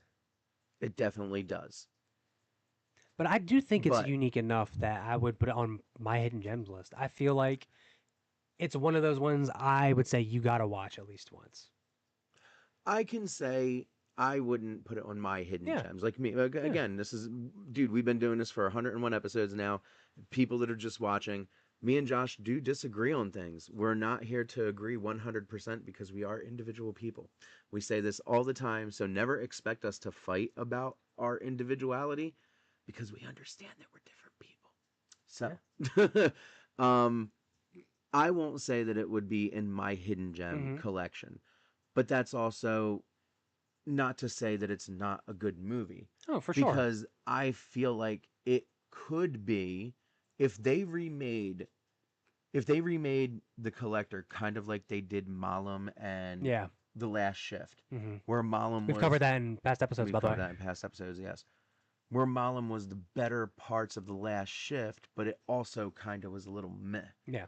If they would take The Collector and take the best parts from The Collector, but then not make it a little meh, Yep. I think we could have a really fan-fucking-tastic movie. And I think The Collector would be a really good movie in this current landscape.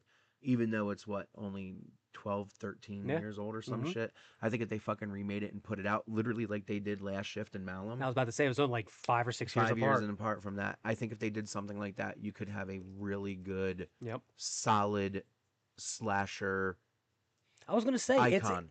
if you think about it now, it's kind of without the personality of Ghostface. It's kind of like Scream and Saw combined Yes, it is. because you have one with a unique personality, cool design, still technically a serial killer, Yep. but has the trap, The trap aspect of Jigsaw. Jigsaw, yeah. So it's kind of cool. Is it a fusion? Question mark. Da-na-na, da-na-na, da-na-na.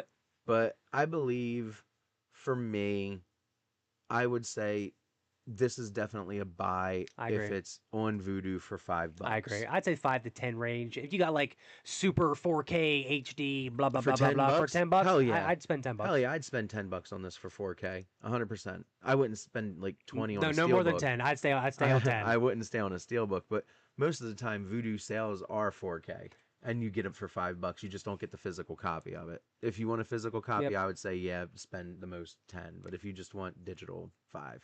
Take Scream, Saw, and a little bit of Texas Chainsaw Massacre remake with like the grunginess to it, You put them wiggle their balls. all that, and then boom, you got the collector. Yeah. So I'd give it a buy. definitely check it out. Club, club, club. That was the club. Club. Hell yeah. Who's Oh, ready for man. our top 5? Or top top 10. 10 with an honorable mention. I got Honorable to mentions. piss. You're gonna- piss. Well, we are in between segments, so Could you hand me, before you go, my water, and then I'll go from this side? All right. Thank you. Yeah. Super big jug coming. super big jug Oh. coming. All right, so I'm gonna check out comments real We have quick. new comments. We do. Shout out to the comments. Let's see, who do we got?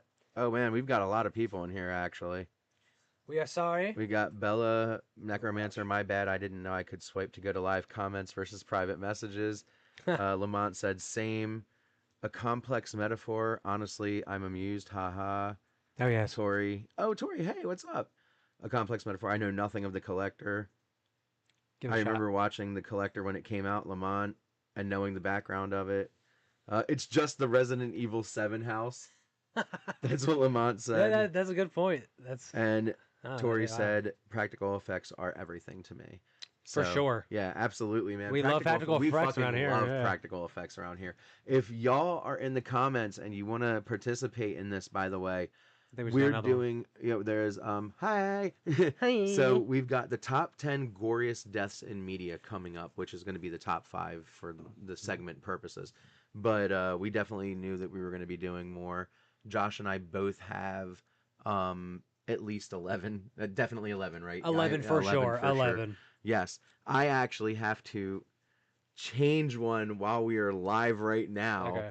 Because if you can see here, I'm gonna hide my list because Yeah. the one good thing about this, y'all, most of the people watching I Inside think, baseball know here. this, Inside Baseball, we don't share our thoughts and feelings with each other during the war or during Horror Club or during the List of Doom. We really, truthfully keep all of our stuff secret from each other. Neither of us know our thoughts, our feelings going into the episode. We interpret them different ways We sometimes. interpret things different ways, and that's the beauty of Horror Wars and why it works so well. That's why we say So, in media, not in just media, horror. right? So my number 4 is completely blank. You see that, right? Yep. I totally fucking was fighting with myself on what to It's put tough, at dude. number 4. I had my fucking list completely figured, except for my number 4. I've deleted So- and reorganized it like a million times, bro. I never use YouTube, but I came to listen. Thank you. Thank you. We Hell appreciate yeah, that. thank Shout you. outs. So, Oh, that's not child, bad. can you get back to the comments Yeah. because I've got to actually go to my notes here and put my actual number 4 in Number 4. before we We're gonna do warm up. this. Oh my god, this is Number number 2. Number 2. Get ready Wait. for our number 5. Well, while we're in the midst of this, while we're crewing and zooming and blooming, Oh yeah, The Cough Box 5000? Cough Box oh 5000. yes, Sure, the Cough Box 5000. sure. I'll take some Cough Box 5000. Oh man. Good shout cigarettes. out. Get ready to hear us call 2000. Yes. So it's only 210, by the way. That's what I'm guys. saying, Yeah, zooming and yeah, booming. yeah. The list. Also, for anyone here who wants to participate, if you would like, as we're kind of doing like our our number 11s, but if we get to a top 5 and you also have a top 5 while Yeah, you're in the chat, yeah, so if we we're said like a minute number ago. 5, just put like a number 5 in yours, and if you want to go along, so that way if anyone rewatches this, Yep. you can go back and see what everyone else's top 5s were potentially, Yep. and that's the benefit of YouTube. and being Really, live. really cool stuff. Mm-hmm. Oh yes. How you doing over there? How you feeling of the episode so far? Did you have any like gore stuff that you might have known even from video games that gives you? Dude, Outlast was crazy. the gore in Outlast. Oh, for sure. Mm-hmm. I remember Absolutely. that is like a core memory because I was like 9 years old when I played that game. Mm-hmm. The gore Outlast- in Outlast is has stuck with me. To me, probably one of the. I still love Outlast 2 more, but Outlast 1, I remember. I think. Shout out to like Vash 1 2 3 4 5, bunch of numbers. Mhm. He played that game, and that's what got me into it. Mm-hmm. Outlast is a fucking phenomenal game. After like the first couple playthroughs, it's really repetitive, but I would always say 1, Whistleblower, and 2, all worth the buy. I didn't play the multiplayer one. I have it, Mm. but it's just not my cup of tea. Multiplayer Outlast kind of defeats the whole thing for me. But apparently there's going to be Outlast 3, so I'm pretty hyped for that. Yeah, they were talking about that. Yeah. Hopefully we go back to the asylum and we figure out more about Dude, it. something. That'd be awesome because 2 is that so it's good. been on hold for a moment. Mm-hmm. Outlast 2 still has one of the hardest platinums ever. It's one of the ones where you have to get through it on the hardest difficulty and not die, and if you do, you have to start from the beginning. You have to flawless the Oh, whole man. game. I've been like kind of like maybe an hour and a half away and died, and I was like, I can't do this shit, bro. Wow. All right, I got my number 4. Number 4. Yeah, I forgot about that. All right. Do you want some of the Cough Box 5000 there? I would love some of Go. the Cough Box Some of the Cough Box 5000. 5000. Yes. And also, by the way, we do understand that WWE Night of Champions is live right now, but we're not watching it. So predictions. Predictions. Don't spoil. Yeah, Anything? we're Predictions don't without spoil spoilers. anything if you guys are watching, if anybody's watching. But we're going to be doing predictions later on. You will be banned if you spoil. Yeah, you will be. I got to set you up with moderator You powers. Frickin' do. Yeah, I do. All right. Oh man, that is a fucking list. Hamburger man. helper, Oh, my God. I can't wait yes. to do this Oh, part. dude, there's so much gore. Oh man. Oh man, this is gonna be great. Are we paused here, or did I pause it because I turned off my phone? I paused it because I turned off my phone. I'm like, are Oh, we yeah, I paused? forgot we have an intro Lamont said, I don't want to say that this is overly worried or anything, but it's stand out for me because I didn't expect it, and that is when the dude gets essentially melted on Infinity Train. Okay. All right. Oh, yeah, yeah. Oh, okay. Infinity Train. Isn't that the fucking, wait. What is Infinity Train? Is that the Demon Slayer movie? Lamont, tell me what it is. I thought he meant Midnight. I heard you say Midnight Meat Train, bro. Melted on Infinity Train. On Infinity Train? Mm-hmm. I have no idea. Lamont, you gotta be more specific, bro. I don't know what Infinity Train is. I think it's a Demon Slayer movie. Man. I want to say it is, but anyway. All right, so we're going to get ready to do our list of Doom. and I'm super excited. List of doom, more like list of... List of pubes. Top 5 pubes. The list of pubes. Number of 1, pubes. Curly. Pubes. Curly, ew. Aren't they all? I don't know, man. I like to use a I like to curling use- iron. I use a hot iron actually, and I press my pubes, and Oh, yeah. I let the steam go when I'm down there, and it Sometimes gives you me get a nice- panini maker. a little stick 'em in panini the- maker. Yeah. and Yeah, just give it that little nice char. little sizzle. Or am I? Sizzle the pubes, if you will. So, oh God, I moved. No, no. Dun dun dun dun dun dun. Dun, dun, dun. Oh fuck! Hey, we just keep looking good. Though, so that's a plus. Eventually, the laptop's just gonna fall off the table. Yeah, because it's just gonna keep getting pushed back further and further and shit. It's like, oh my God, can we fucking stop, bro? Camera, can you fucking stop this, you coont? All right, you ready for this, bro? Oh, yes. All right. I was waiting for the camera to move. And welcome to the list of doom. Indeed, it is. Oh wait, we do have a script here now, don't we? All right, top 5 time. It's As with every episode, we have honorable mentions before we get into it. After that, we get chilly with my chills voice and attempt to form sentences to talk about our top 5 of the show. Speaking of that, our top 5 this week is top 5, top 10. Goriest deaths in media. And it's Blood and Guts time. Blood and guts Oh, time, yes. baby. Yeah. So, not only when I think of gore, do I think, of course, the super guts and whatnot, I also think of some of these kills seem so real to me that to me it's gore, and it makes, because I have like this weird thing with blood. yes, you do. So when it's really do. close to what seems to be a real injury, freaks me out. So that's also super gore to me. So there's a few of them in here. But oh boy, are there a Yeah. lot of, you could consider anything in horror gore at this point. You know what I mean? Yes. Even a broken finger. Even a broken finger, because they 'Cause sometimes take, they're like, fucking nasty they as shit. do like close-up zooms of it and shit. It's like Compound fractures in your yeah, it's like, fingers. what And you fuck see is the going on bones here? sticking out of the Yeah. skin and So, shit. I want to say something. I kind of went on a little rant about this earlier when Josh and I and the child were outside smoking before we started. I want to make something really fucking clear. I'm gonna put my I list forgot on about real this. fast here. Do I'm gonna make thing. something real fucking clear here. When we say gory, we're not talking about the cheap fucking dumbass deaths in these $100,000 fucking movies or $200,000 movies. Like Headless, I was recommended Headless a couple weeks ago. I don't even know what that is. And it's a gore porn movie and stuff like that. But it's one of those movies that tries to be extreme on a small budget, and you can see how like real trash the practical effects are. But it's one of those 50, movies that 50 gets, buckets of blood it's one every of those cut. movies that gets legendary status because it's passed around by people who don't know fucking cinematography if it bit them off their ball sack. So I want to say movies like that can suck my dick in hell. I fucking hate them. If you're gonna be low budget, do the best with what you have. Stop fucking trying to rely on these stupid fucking props and you don't have a story and you just want to be extreme for extreme's sake. Who the fuck cares? Grow the fuck up. It's dumb. It's stupid. If you're gonna have gore, make it be fucking worth it. Don't waste all of your fucking money on some stupid shit that isn't gonna fucking matter in the end. So, with that being said, let's get into our Top 10 Goriest Deaths in Media. And we had the honorable mention. Honorable mention to do. I actually don't have an honorable mention. I thought I did. Oh, okay. I don't. Because Good morning. you know what? No, I will give an honorable mention because it was going to be on my list. Okay, but I don't remember who the character was. Okay. Go ahead. If you want So, slight spoiler for a newish movie. Wait, I don't even know if I want to say it because have you seen 28 Days Later?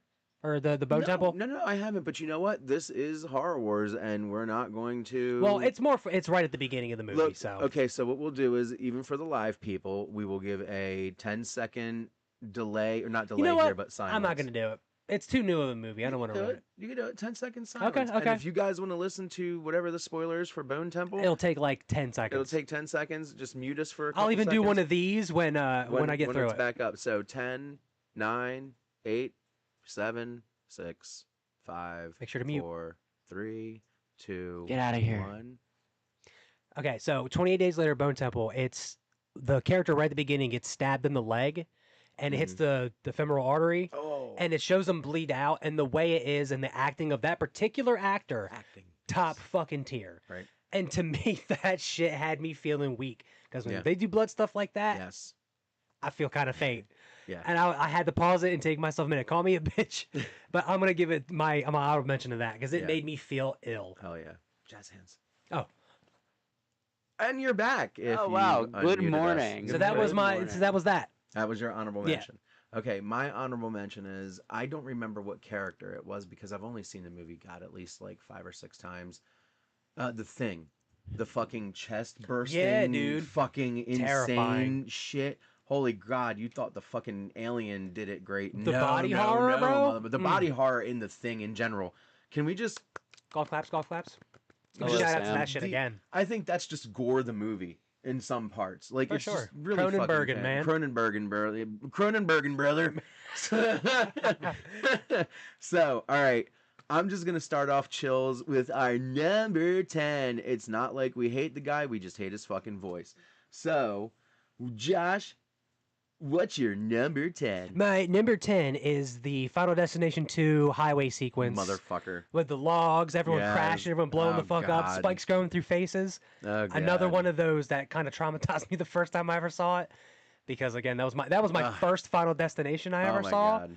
So it scared the That- shit out of me. It made me scared to be on highways. That traumatized millennials forever because we just got licenses at that point. We just got on the fucking road when that movie came out, and it's like now every time, like you said, I'm on a fucking highway, a byway, a fucking parkway, a Yep. dark way, anything in between. Dark way. I see a Dark way. motherfucking log truck or pipe truck or Yep. pole truck or anything. I'm Mack like, truck. fuck Yep. no, and I get the fuck out of Yep. Dodge. So my number 10. Josh is gonna lose his fucking shit. The entire fatality system of Mortal Kombat 11. yes, I'm going to bust.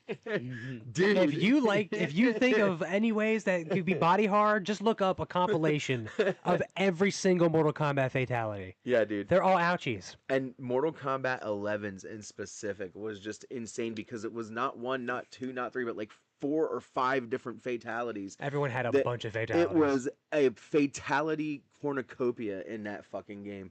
So shout out to Mortal that. Kombat 11. Josh, what's your number 9? My number 9 is a specific scene. It's the Black Bullet scene from Doctor Strange Multiverse of Madness. Oh, Something about, okay, again, it goes into, nice.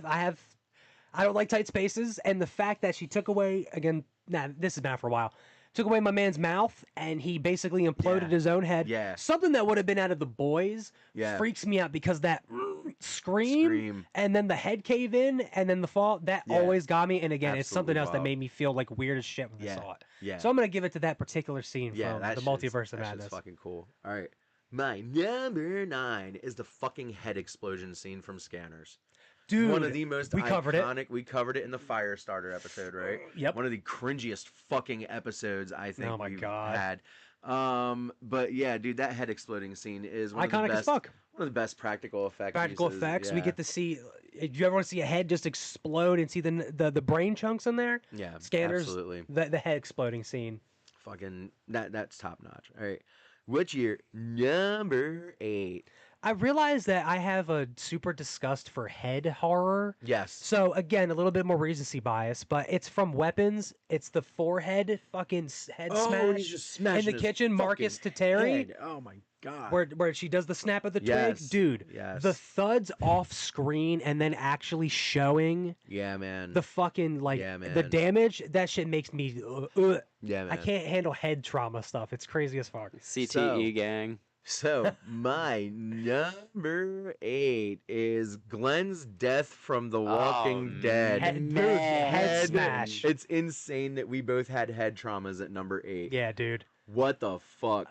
And that shit in The Walking Dead was some of the most brutal fucking stuff, man. The hand Like, twitch on the ground while seeing the brain mush, Yeah. it makes you feel sick. Yeah. I remember watching that when that season dropped and they showed that shit and you just hear, and everyone else's reaction, the blood splatter, fantastic stuff. Look up that scene. Yeah. Negan meeting up with Rick's group. And his whole fucking speech, speech having before? them. Oh my god. They dude. also have one with the cussing, like in the comic. So Yes, that's also yeah. on YouTube. Yes. Yes. Shout out to Jeffrey Dean Morgan, bro. All right, brother. What's your number 7? My number 7 is Split Down the Middle from Bone Tomahawk, not Terrifier. It's a horror western movie where a dude gets kidnapped and he's held by his feet and they take a saw made out of bones going straight down the nether regions first. And then they pull him apart and he's screaming the whole time. I think the practical effects wise, I think it looks a little better than the Terrifier sequence. Oh. So that's my number 7 Yeah, your from Bone number Tomahawk. 7. Shout out to that western horror film. Yes. My number 7 is the Red Wedding Oh yeah. from Game of Thrones. You're speaking my language, mate. Holy fucking The Lannisters send their regards. Shit. Shout out to Rob Stark. The King of the North, the King of the North, the Fuck. King of the North. You want to talk about one of the most brutal fucking scenes So- in The throat slice. television history, The throat man. slice of Lady Catelyn Stark. Oh you my see God. Rob Stark and his wife and their unborn kid ended. They show all this shit. Oh you see my basically a God. family be slaughtered Yes. at wedding time. Yes. That is a very, very intense scene. Yes. Even in the books, it's super fucking intense. Yes. It is. Watch Game of Thrones. I don't give a fuck what Fuck. people say about season 8. It's a great series. Fuck yeah. As of now, House of the Dragon is out. And they canceled a Game of Thrones thing, right? Like they I don't canceled know. the There's Jon so Snow many. thing or Yeah, some shit. the series. Yep. Yeah, fucking bullshit. Whatever. I love me All some right, Game man. of Thrones. This is fucking awesome. I'm loving this one. What is your number 6? My number 6 is a deep pull from an old episode of Horror Wars. It's from Hatchet. Oh man. The easiest way to explain it is the killer grabs someone by their mouth and opens and their head like a opens their Pez dispenser. fucking head. Yes. It's so fucking brutal. Ugh. I'm telling you, look it up. It's from Hatchet. We covered it back in the Friday the 13th, 13th episode. yeah. So like episode 6 or 7. 6, Yeah. 7. 6, 7. But yeah, check it out. Hatchet. Super brutal shit. Yes. Fantastic franchise. And we didn't move, and now it's zoomed on you. Motherfucker. Hi, Rob. Hello. I'm No, back. We're having issues with the camera because This setting is so strange if it wasn't to like, it's and now it's zooming out. there's something about this laptop's camera that is just being really weird with OBS and stuff, and I just don't know what's Appreciate going y'all on for with- hanging around, yeah, though. Thanks, man. So my number, and it's always list of doom that we end Always. up with fucking things in the actual segment. It's wild. My number 6. A lot of people are going to have trauma regarding this movie if they've seen it. So I would like to say If you do have trauma on the movie Irreversible, I've never heard of this one. oh, it's a brutal movie. No shit. Oh yeah. There's a very I'm gonna give a 10-second warning for anybody that has trauma here. If you want to mute us, You want to do the I will jazz do the hands? jazz hands to let you know that the trauma is done being talked about. So 10, 9, 8, 7, 6, 5, 4, 3, 2, 1, 0. Go ahead and mute us. Okay. Irreversible is one of the most horrific rape scenes Oh, Jesus. in a movie. And it is brutal. It is disgusting. Half of this movie is absolutely fucking horrible. Jeez. Deplorable. Bad. Monica Bellucci is like one of the main stars. She was in the Matrix movie. She's been in a lot of really fantastic movies. And it is a traumatizing movie for sure. But I won't get into too much detail when I get into the top 10 here. Yeah, But that would yeah, definitely make me feel sick if I so- watched the fucking movie. So Now I'm going to give the jazz hands. All right.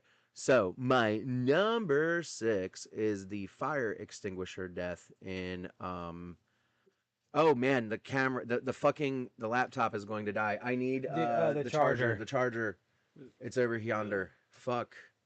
And you can plug it right into the little outlet thingy down there if it's plugged in. Yeah, I need that. No, you got to go. No, what is this? That's a cord.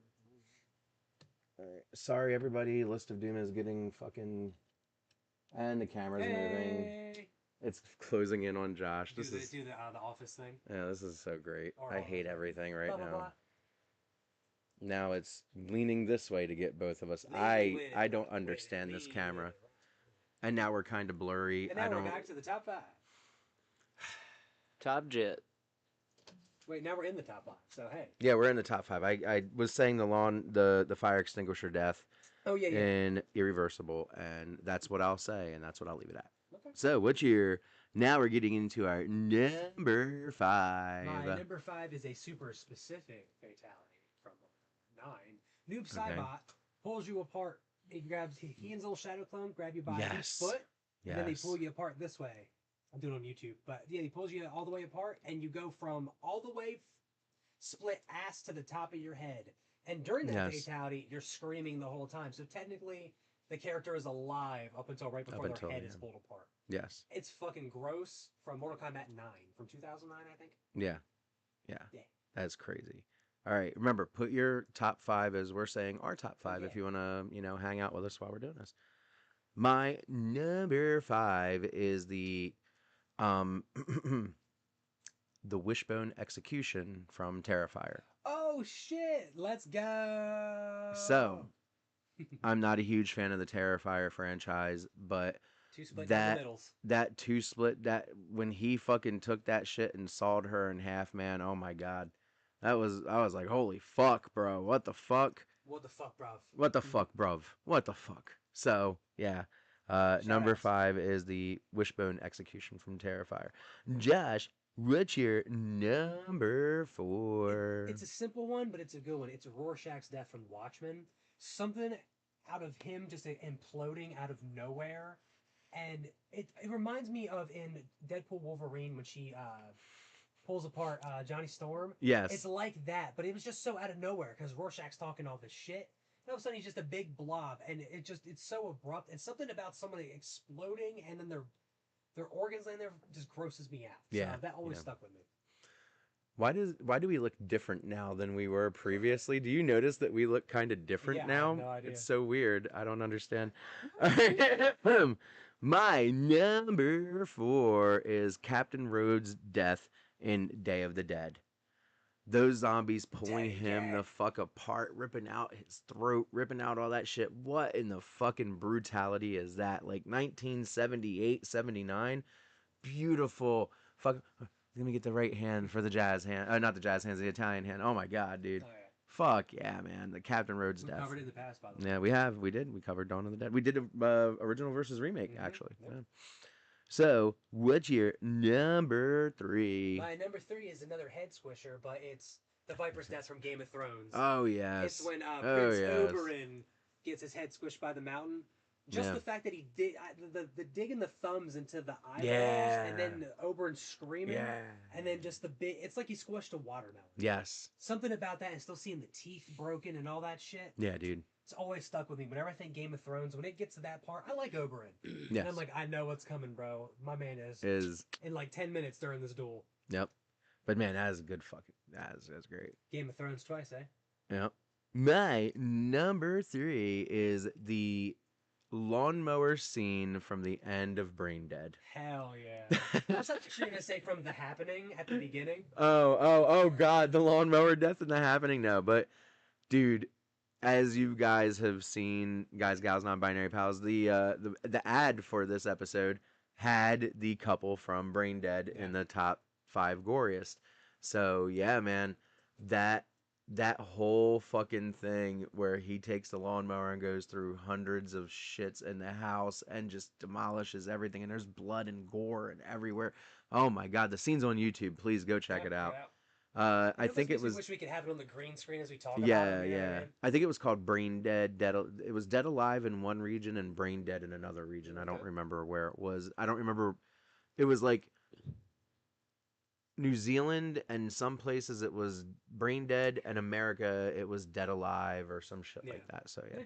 What's your number 2? My number 2 is one of the more unique ones I would say of the past like 5 or 6 years, and it's the train sequence from Invincible, where Omni-Man holds Invincible in front of him and uses him like basically a cement wall everyone's smashing into. Yes. I never thought to use like being indestructible like that. Yeah. So something about seeing a train full of people get shredded to bits. Yeah. By someone who's their hero, supposed to be, and has someone protecting them, and they can't do anything about it.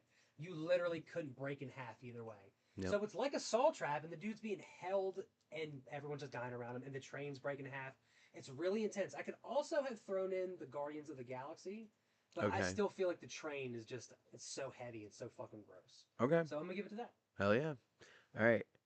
My number 2 is the split from Bone Tomahawk. No shit. Yeah. Because, like you said, it's the Terrifier split, but honestly better. It feels, as weird to say, it realistic? feels more realistic because the way you hear him scream during all of it is just wow. I just thought about it again, and I got a little sick feeling in my stomach. Yeah. It's fucking terrifying. So definitely shout out to Bone Tomahawk. Shout out to fucking Bone Tomahawk. You're the one that introduced me to Bone Tomahawk. I heard about it, but it wasn't like one of those movies that was really on my radar. Right. And Josh was like, "No, dude, Bone Tomahawk, seriously, Bone Tomahawk, practical horror effects, slow paced, slow paced. If you like a slow burn, if you like a western, like an actual legit fucking western, go watch Bone Tomahawk." Because it is a modern Western horror. Yep. It's like, it's literally, from dusk till dawn, but with not vampires. It's like with just like natives, pretty much. Natives, yeah, exactly. Like, it's insane. You'll see, and the cast is stacked. I think Patrick Wilson. Is that Kurt Russell? Kurt Russell in that one? Jesus fucking really Christ, man. Good. Yeah, dude. Shout out to Bone Tomahawk, yeah. And what is your number? My number 1 is from Saw, and it's from my favorite Saw 3. It's called The Rack. Yep. And it's someone who is basically held out in a T pose. Yep. Where this is a trap that this person in the trap could never get out of. It depends on another person. But it starts with their left leg twisting full 360, then their right leg twisting a full 360, then each arm, and then the last part of it, the dude's head twists a full 360. Yep. It's called The Rack. It's from Saw 3. It's on YouTube, of course. To me, that is the first first horror movie that made me puke. Yeah. Because I felt so sad nasty. in the thought of your head being forced to twist that much. The whole thing just freaks me out. Yeah. Along with being like, nah. All my phobias in one. All of them in one. Yes. That's my number 1. All right. And what's your number 1? My number 1 is, I've talked about it a few times on the show already, actually. It, to me, is gore and gratuitous gore for the sake of being gore and gratuitous gore, but it was a well-used budget. It is the literal reason and expectation of what I was talking about at the beginning of the segment. If you're gonna use insane amounts of fucking gore, if you're gonna use stuff, make it look good and make it look insane. And it is the bedroom scene from Terrifier 2. Okay. Absolutely fucking disgusting scene. It should not have been 5 minutes long. Damn, 5 minutes? Of just him brutalizing this nothing. It was nothing by the time it was all said and done. It was a girl, but by the time it was done, it was just, and then the mom walked, it was, dude, the scene is fucking insane. Absolutely insane. Damn. But that's what I'm talking about when I say, if you're gonna do gore, make it fucking good. That's all. Because it grossed me out. Shout I out to stopped. Gore, man. Yeah, like I stopped watching it for a minute and I was like, all right. Need to take a minute. Yeah. Cup of coffee. There you go. Calm down. Yeah. Realest You know, shit even ever. like on simple gore without too much blood, like I could give a shout out to The Cell. Yeah. When they're lining the dude's guts up on the Yeah, spindle. yes. Vince Vaughn That is shit was getting his guts insane. torn out. Insane. Mm-hmm. That shit's fucking Oh, gross, yeah, we can man. talk about that movie. Jennifer Lopez. Yeah, absolutely. 100%. Agreed.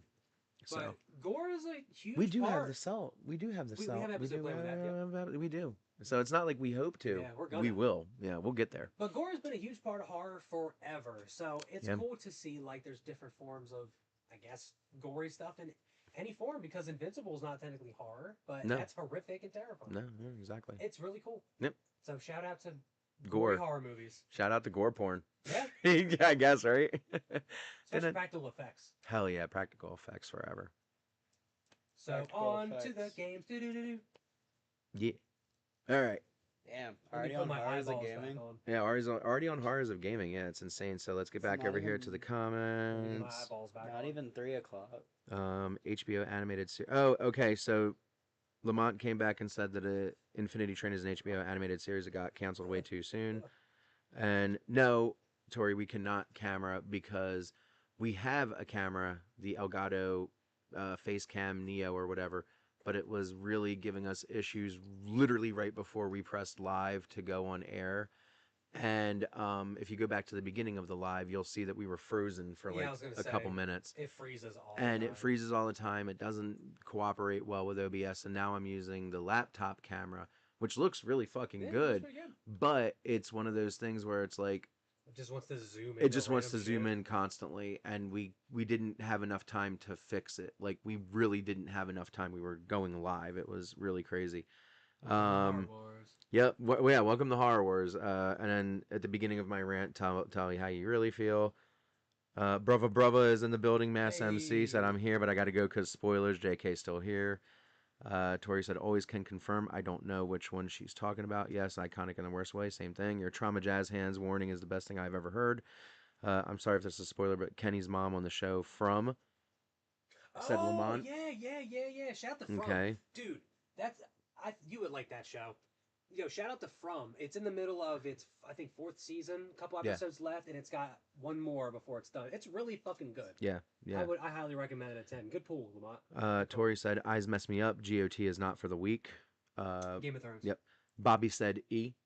Thank you. Yeah, that's hey. a little boy. Hey, what's Yeah, up? he's there. And Tori said, I am terrible with all that tech stuff myself. Right. It's just a little bit of a fucking mess because this is only our now 4th time being live, and if we move in any fucking fashion, it's gonna fucking disturb. And I don't even think it's HD anymore. I don't know what the hell is going on with it, but We here, though. We in the building. We in the building. Like you said, this fucking laptop's gonna be off the table soon It is. because I keep having to push Yeah, it reset back it. so far and reset it and maneuver things like the lighting. Oh my god, you fucking piece of shit. Hello, Why, hello. It is us again. I Yeah, I was move gonna say. one fucking thing, dude, and it's the best of times and the worst of times, I swear. All right. Yeah, now we're just weird. Give a vodka drink. It gets a lot of drink. It gets a Excited side to drink. drink. What's the songs that remind him of the good times? He sings the songs that remind him of the better times. Don't cry for me, next door Shout out to neighbor. Chumbawamba. Yes. Because, look, we getting knocked down, but we getting back up again. Ain't never going to keep us down. Yeah. You feel us? I got All right. no doubt. No doubt. All right, we're still not, like, correct. This is so fucking annoying, bro. Like, very annoying. Hey, we here, Star though. Wars. We in the building, I guess. Oh, motherfucker. Oh, I moved. Oh, my How God. dare you move? Stop. Okay, well, at least we repositioned correctly before the Hey, there we segment. go. And the lighting changed.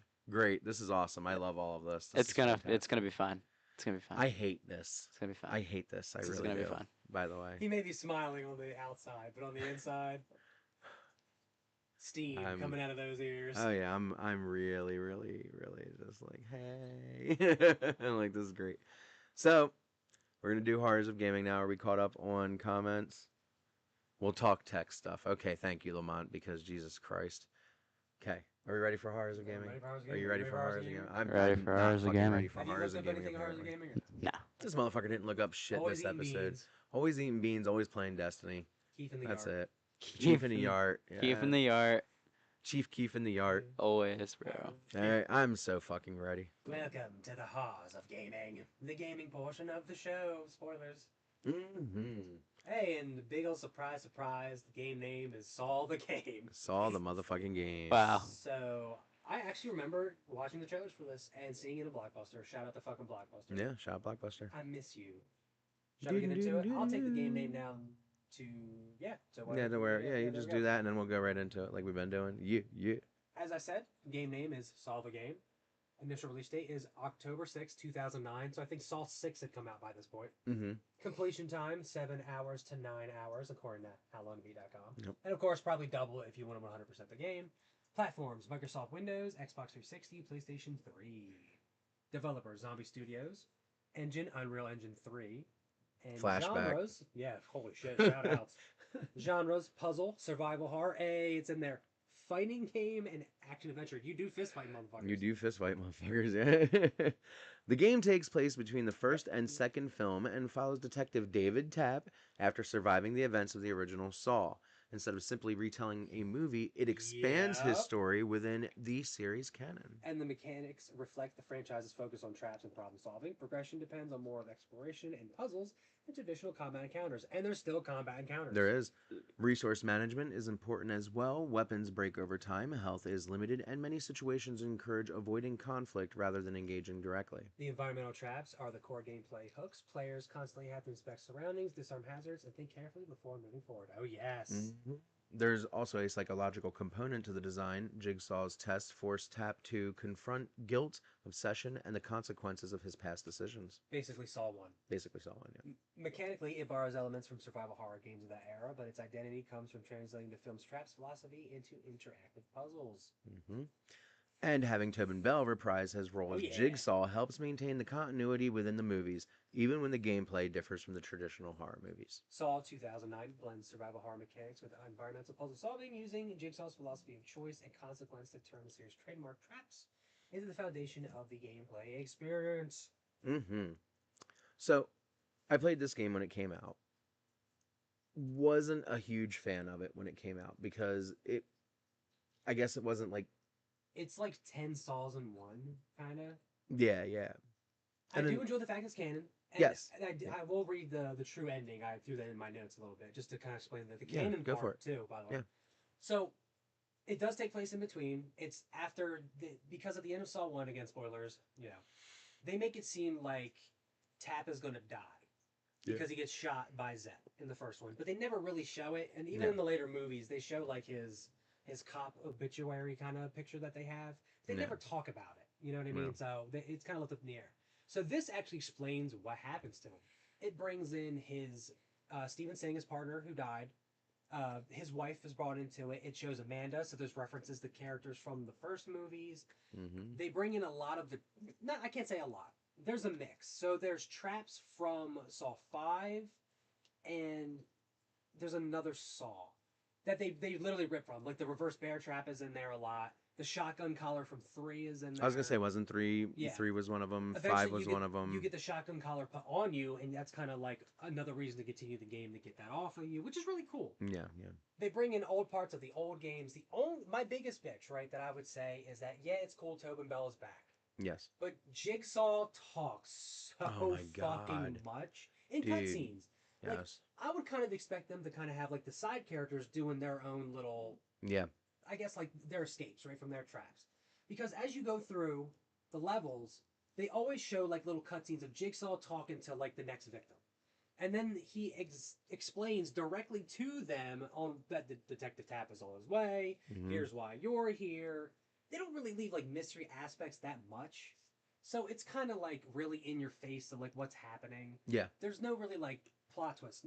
The second part of this game I think is a little better, but it's kind of weird that like some of the characters don't fit. Like Amanda shouldn't really be in there. So it's like it's really hard pulls from all the Saw franchises. Right. I know they wanted to milk that Saw cow because this is right towards the end of kind of Saw being like super duper popular. Yeah, This is yeah, like yeah. Saw 3D and shit like that. Yeah. So I really do appreciate that like the pendulum trap. That's kind of like a quote boss fight because you have to solve a puzzle as you're getting this person out of the trap. So that happens in all your cutscene character things. But in between that, it's a lot of fighting dudes over and over that have like a shotgun collar. Mhm. Or if you fuck up a puzzle, a couple dudes will come attack you. Yep. So it's a very, very repetitive game. Yep. There's no real puzzles like, you have to, like if you open a door, shotgun comes down, you have to press a button. Right. It's kind of like Yes. an interactive Yeah, kind of yeah. cutscene, but it's just the same shit Over and over and over. And the yeah. puzzles kind of became copy and paste. They just get harder as you go along. Once you get to about the halfway point, it just becomes kind of like boring. Yeah. And you kind of just feel like you've been doing the same 4 And puzzles over and over. That's really where I kind of The tapered combat, out in the game. Yeah. Not that great. It doesn't bother me that the stuff breaks. Right. But Yeah. But for what the PlayStation 3 was, I'll give it its props. But there were better games out around that Yeah. time that were much better. Yeah. So if it wasn't trying to dry out the teat of Saw, Yeah. I think it would have got a little bit more love. If it would have came out like 2 years earlier. Or shit, give me like right after Saw 4. Like it's a little too late by the time this game came out. Yeah, I fully agree. If it would have came out maybe like post Saw 2. Yeah. Cool, Oh my because God. Amanda's Post Saw involved, you 2, still yeah. see the police department. It would have worked. Yep. I do appreciate them still staying true to the story. It's a canon event. It's literally part of the whole franchise. So it still has a piece to the puzzle.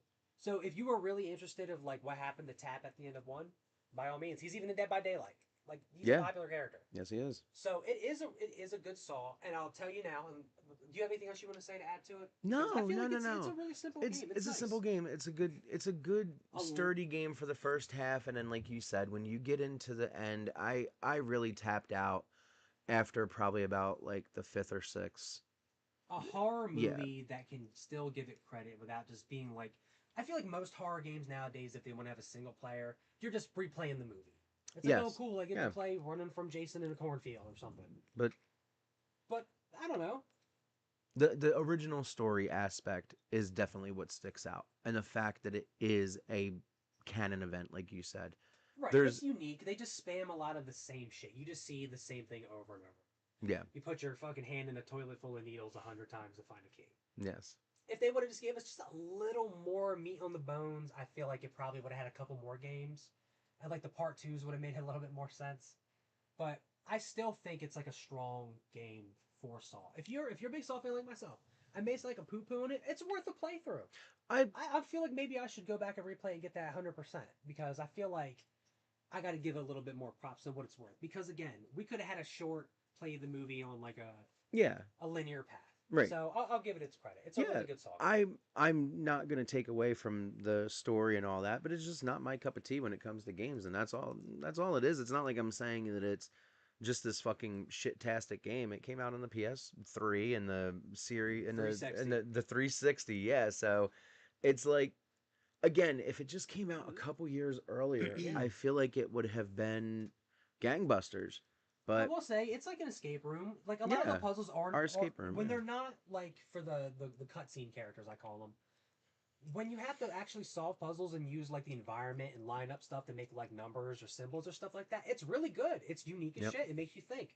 It's got good puzzles. It's just like the weird combat in the middle of it, and you're fighting like Yep. kind of boss characters, but then Yep. the cutscene character boss traps or that. It's just weird. Yep. I feel like maybe if the game was like a couple hours shorter, honestly, too, it would have made it better. I agree. It's really fucking long. Yes. And on the hard difficulties, which I've played, are fucking annoying because again, those difficulties they didn't still give you health items. Right. Nowadays, if you play it like even Requiem, they still kind of give you some health items here and there Mhm. frequently. Mhm. That shit you don't. None. So I'd give it a shot. Very true to Saw, and it doesn't do a disservice to the franchise. So I would. Word.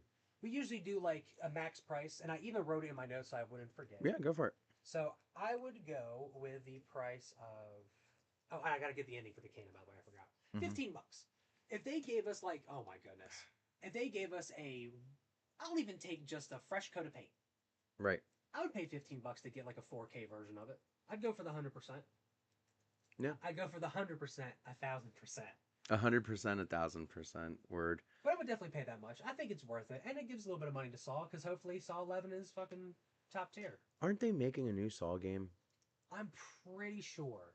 Yeah, I think Do they you wanna are look into making a that new over Saw there? game. Just to see if there's gonna be a new Saw game. I'm pretty sure there was like a Something was announced, at right? the Summer Games Fest or whatever. I believe There was something announced. It Yeah. was Bloober Team. I think Bloober's people had told doing a me. Saw game. Yeah, but I think it's a Saw atypical. Genesis. It's an atypical. Oh, like a 3v1 Yeah, yeah. 3v1. asymmetrical, Asymmetrical, yeah, asymmetrical. horror game And when's that where coming out? one player acts as the judge while other players survive to attempt.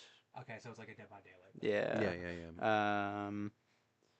Does it got a release date yet? I think it's 2026 Hold on. Or maybe early 27. It's or pretty early. soon. It's very soon. Like I remember being like, "Holy shit!" Early access and on Steam 2026. Okay. Oh, okay. All right. Yeah, so 2026. So it's So- probably so- it is early access 2026 and game probably coming out 2027. So Yeah. yeah, more than likely. Cool. So I you gotta said say you'd pay 15. 15.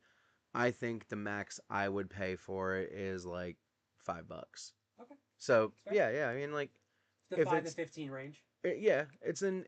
I believe like the regular non-HD, I'd say 5. I believe the game is like $20 right now or some shit. Like if you Kinda- actually try kind to of a go, ridiculous kind of price, kind of yeah. ridiculous price. Yeah, I would get it on a summer Steam sale if it was there, or I'd get it on a PlayStation sale if it was Yeah, there for like yeah. $5. I would probably pay $6 for it. Yeah. Probably like seriously. Max for original, sure. Yeah. So I'll give the endings real quick. The Go for it. ending is by the end of the game you go to 2 doors. One's got freedom, one's got truth. I'll just give you the freedom one. This is the canon ending. So Tap escapes from the asylum, feeling the rest of the the rest of the people trapped inside. Tap returns to his apartment and reviews newspaper clippings which label him as a hero by those who survived their test in the asylum. Despite this, okay. Tap cannot overcome his obsession with Jigsaw and eventually commits suicide in his apartment, leaving Jigsaw free to conduct the rest of the test as shown in the rest of the Saw films. Yep. The game's sequel, Saw 2 Flesh and Blood, contains newspaper clippings documenting Tap's escape and subsequent suicide, confirming this ending is canon to the franchise. Yep. So, now if you watch Saw 2 and you see the memoriam to all the... I think it's Saw 2 or 3. I think it's 3 now. It has a memoriam to all the cops, and you see Tap, now you know what happened. Yep. So there's the true ending to Tap. Yep. Indeedly doodly. And that was the Horrors of Gaming. Shout out to Detective Tap. Shout out to Detective Tap. And isn't he in Spiral? I think. Or referenced. Something. I I've seen thought, Spiral like, in a minute. I thought he was actually just like in Spiral with Chris Rock. Like you saw him. Maybe. Dude, it's been quite some time. Okay. I think I watched that once. But Okay. Yeah. I know. I've never seen it, but I remember seeing him in the commercials for it. shout out to Saw the Game. Shout out. Hell yeah. All right. Oh my God. Oh, This is the end. No, no. There was apparently because there it goes. Yeah. There it goes. Oh my God. Oh my fucking God. What are we doing here again? Yes. We're like doing a whirly dervish. Yeah, no. The whirly derly. The whirly jit. A whirling dervish.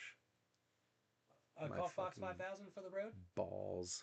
Before we get to the end, my friend. And then. This is the end. Yeah.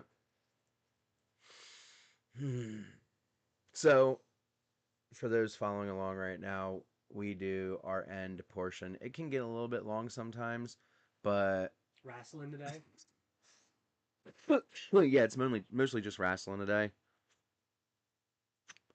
I'm curious on if you want to talk about anything you've been playing recently. Is there any games you've been? There's not really much I've been having time to do of anything, I feel you. honestly. Nah, I feel that. So I'm gonna pull up the predictions and stuff early, and if you want to play along with us here, I know that the King of the Ring 2026 is happening right now, but I'm not going to look for any of that. I am currently looking for the Night of Champions card, which I have found. That backlash.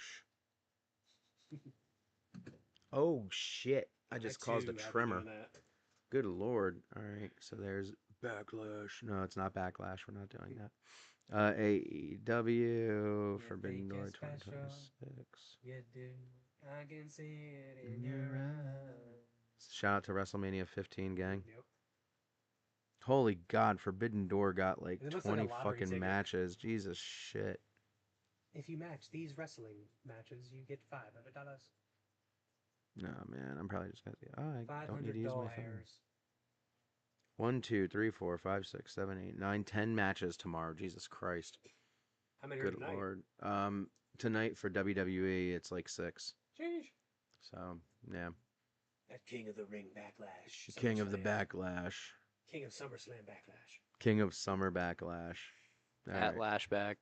All right. At Lashback. And there goes the camera. But it's okay, so they're staying on us. Good lord. Do we The way have... that the camera looks, I feel like we're both cardboard cutouts from two different green screens. Yes. Like, someone would probably believe that we were on, like there was actually a divider between us, you know what I mean? Yes. And then I collect old school survival games and never played the game. Lamont and Tori. Yeah, okay. So, yes. So, okay. Look into it. It's a good game. All right. We're going to do our ending... The ending portion of the show. The ending portion of the show, as we always say. Take away Rob's sultry summer tones. Yes. So... This is the end. The end, our friends. The end. The ending portion of the show. Yes. Josh is. We're definitely playing Jigsaw's fucking traps today with this fucking Have to camera. move as slow It's as humanly really possible. insane that the entire episode has been like we are On really theme, brah. we're fighting Jigsaw the entire episode. So for those tuning in, this is our monotone, sad voices for the end, quote unquote. The episode's not ending, but They're if gonna you do a don't reveal want with to, no enthusiasm. yep, if you just want to sit here and watch wrestling talk and all that, please stay. But If not, you're free to leave. you're free to leave. Thanks for stopping by. I Stop appreciate and you. stop by. Exactly. So You're with not that going to get being any said- enthusiasm after No. out of us, though. No, you're not. With that being said, episode Yeah, I was gonna say, yeah. episode number 102 is going to be A Nightmare on Elm Street, 1984, versus Mahakal from 1994. Sheesh. Sheesh, that's gonna be great. And shout out to Chuck Woolery. Hey, I'm for our wars. I'm Josh. I'm Rob. I exist on this 3A plan. See you in 2 and 2. Shout out Chuck Woolery. Bye. See ya. Wrestling talk. That's pretty much what the end's gonna be no today. football this time. No It's football. So close. It's so far. close and so far. We do got a couple episodes of Rick and Morty that we're gonna talk about. That too, yeah. But it's mainly just going to be quick wrestling talk today. And we're not really going to be talking too much wrestling because we've got 2 pay-per-views or premium live event for one company and pay-per-view for another to get through. And Rob knows more than we do, but we go off the fly here. Yeah, I'll have to go so back and see if I was right or not. yeah. So we're going to start off with Night of Champions first, considering it's actually happening right now. We don't know any of... Speak. Yeah, we don't know anything that's going on with the matches. We don't want to know. If you put them in the comments, child, don't read them to us. Yeah, no I'm going to spoilers. ban No you. spoilers. I mean, you don't got to ban them, but I mean, whatever. The So, thing is, like, you can time them out. right. So we'll start off with Trick Williams versus Ricky Saints for the United States Championship. I'm gonna go Ricky Saints. Yeah, Sounds Ricky cool. Saints because he has a dope ass name, bro. Okay. Fuck Alright. yeah, man. I'm gonna go with Trick Williams, and he's gonna keep the United States Championship. I think. Tiffany Stratton versus Jade Cargill for the Women's United States Championship. Tiffany just got it. Good match. I That's think she's gonna going to be- keep it. I'm gonna say she loses. I'm gonna say she keeps it because she just got it. She just got it. I think A they're gonna month pull a ago. switcheroo. Hell yeah, swerve, Have brother. them just lose the belt every other week. Now that's awesome. And then we've got a steel cage match between Seth Rollins and Braun Breaker. I'm always gonna go Seth. I'm Always such a big going fan Seth. of him now. Always burning it the fuck down, baby.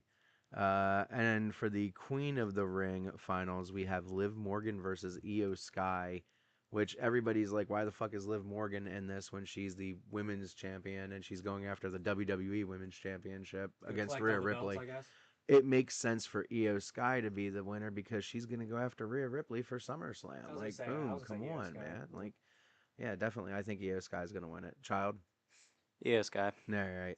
And for the, I believe, the fifth match, the King of the Ring final, Oba Femi versus Jey Uso. Ooh. I'm going Oba. I was also Oba. for sure. I think Brock Lesnar's going to try to Hell interfere, yeah. but I think Lesnar's interference is going to make Oba win. I don't think it's going to make Oba lose. And I then think it's weird Brock Lesnar's back. I still think it's weird too. And then the main event of the night is Cody Rhodes versus Gunther versus Sami Zayn for the undisputed WWE Championship. I think Cody's losing it. I'm gonna say Gunther. I feel like he's got a rocket up his ass. I think either Gunther's gonna pin Sammy or Sammy's gonna pin Gunther. I would hope. I always gotta go Sammy because it's. I feel WWE. like Sammy, dude. It's WWE me. I do. Well, I he's feel Kevin like Owens. Yeah. I'm Kevin Owens and that's Sami Zayn. Oh, I I feel know. like Sammy could potentially win this, but I also am like, why do you have Gunther in this if he's not gonna win it? You know what I He's mean? been whipping everyone's ass. And Yes, yes. And him and Cody have been going against each other for like the last month or so. I feel like Cody's losing it. I can't pick on who he's losing it to. I want to say Sammy because Sammy's been portraying as himself as the last real hero, like the last real good guy, even though he's doing a lot of heel shit. And that's kind of the point. Gunther's just fucking Gunther, like that. I think Gunther's. That's a fucking menace. You know, I'm gonna go like, with Sammy. I'm hoping. I'll go with Sammy with my you. bold prediction. I'll go with Sammy with you. I'm going You're gonna Gunther. pick Gunther. Mm-hmm. All right, cool. In the end, Cody's But probably losing. good. In the end, Cody's losing. Cody's no matter losing. what. Yeah, we're all on the same page. We're on the here. same page. Cody's losing. Okay. So now we're gonna go off to the AEW Forbidden Door predictions. It's gonna be a little bit rougher here because you guys don't necessarily know a lot of AEW or New Japan or stuff like that, people. I'm just gonna go off of names. And I'm vibing it. Forbidden Door is New Japan versus AEW. That's shit, that's really? always Yeah, what it that's is. Huge. I know. It's always I know New Japan is massive. Yeah, so. they've been doing it. I think this is like the 5th year now, so it's like the 5th That's sick as anniversary fuck. or something Yeah. of them like going against An each other. invasion angle. Yeah. So it's going to be for the AEW Women's World Tag Team Championships, Dominion versus Thunder Rosa and Olympia. And Dominion are the current champions. That's Megan Bain and all that, the real Amazonian looking Wonder Woman woman. Oh, that one. For sure. Yeah, yeah. I think Death by yeah. Snooze I think Death by Snooze. I think they retain. I think they retain as well. And then we've got a massive 12-man fucking Holy cage shit. match, which is MJF and the Don Callis family. Andrade, Kyle Fletcher, Kazuchika Okada, and 2 other people that I can't make out because the picture's kind of trash. And then you got the conglomeration and Darby Allin and Konosuke Takeshita. So you've got Kyle O'Reilly, Adam! What the fuck's his name? Kyle O'Reilly, Orange Cassidy, Darby Allin, Mark Briscoe, Konosuke Takeshita, and fucking Shitty Little Boots, Roderick Strong. No, just because you said shitty little boots, I'll go with that. Yeah, that's how he described his first wrestling boots as shitty little boots. They were Shitty brown. little boots. Yeah. Okay, I'm also going with the conglomeration, Darby Allin and Konosuke Takeshita. I really like Darby Allin. And you also like Orange Cassidy. I really like Darby There's Allin, like and I 2 of really your- like Orange Cassidy. Yeah. So I'm going with them as well. Darby Allin did a fucking kickflip on Mount Everest. Yeah, he did. So then we've got the Dogs, which is one half of them is Fit Finley's son. Okay, so you know a little bit of the pedigree there. Yeah. And then you've got Cage and Cope, who are the current AEW Tag Team Champions, and that's Edge and Christian. I'm going with them. You gotta go. You gotta go at Edge and Christian. I feel like they're gonna come out in their 2000s gear too. Oh my god. Oh, that's gonna be awesome. The vampires. Oh my The god. Brood. The Brood with Gangrel. Yeah. Oh my god, dude. Oh my god, because they could do it in AEW. That'd be perfect. WWE didn't let them, but they could do that shit in AEW. And then we've got, damn man, I feel really bad about this one because I don't know these guys. They're from New Japan, and I want to do this justice. Hold on, everybody. In this segment, we're gonna. We're gonna do some on-the-fly research. Well, it's not necessarily on-fly research. It's I want to give these guys their own justice. You know what I mean? And I feel like I'm not. Hey, you gotta drop the names. Yeah. And then the next one we have is the Young Bucks. Damn, they're still around. Yep. Hell yeah. Mystico and Masca Dorada from CMLL. Mhm. And Shingo Takagi and Titan from NJPW and CMLL. I'm going. And the Young Bucks are from AEW. I'm going Young Bucks. I'm gonna go with Mystico and Mascara Dorada. I'm gonna go with the Mexican luchadors. All right. Mystico was Sin Cara.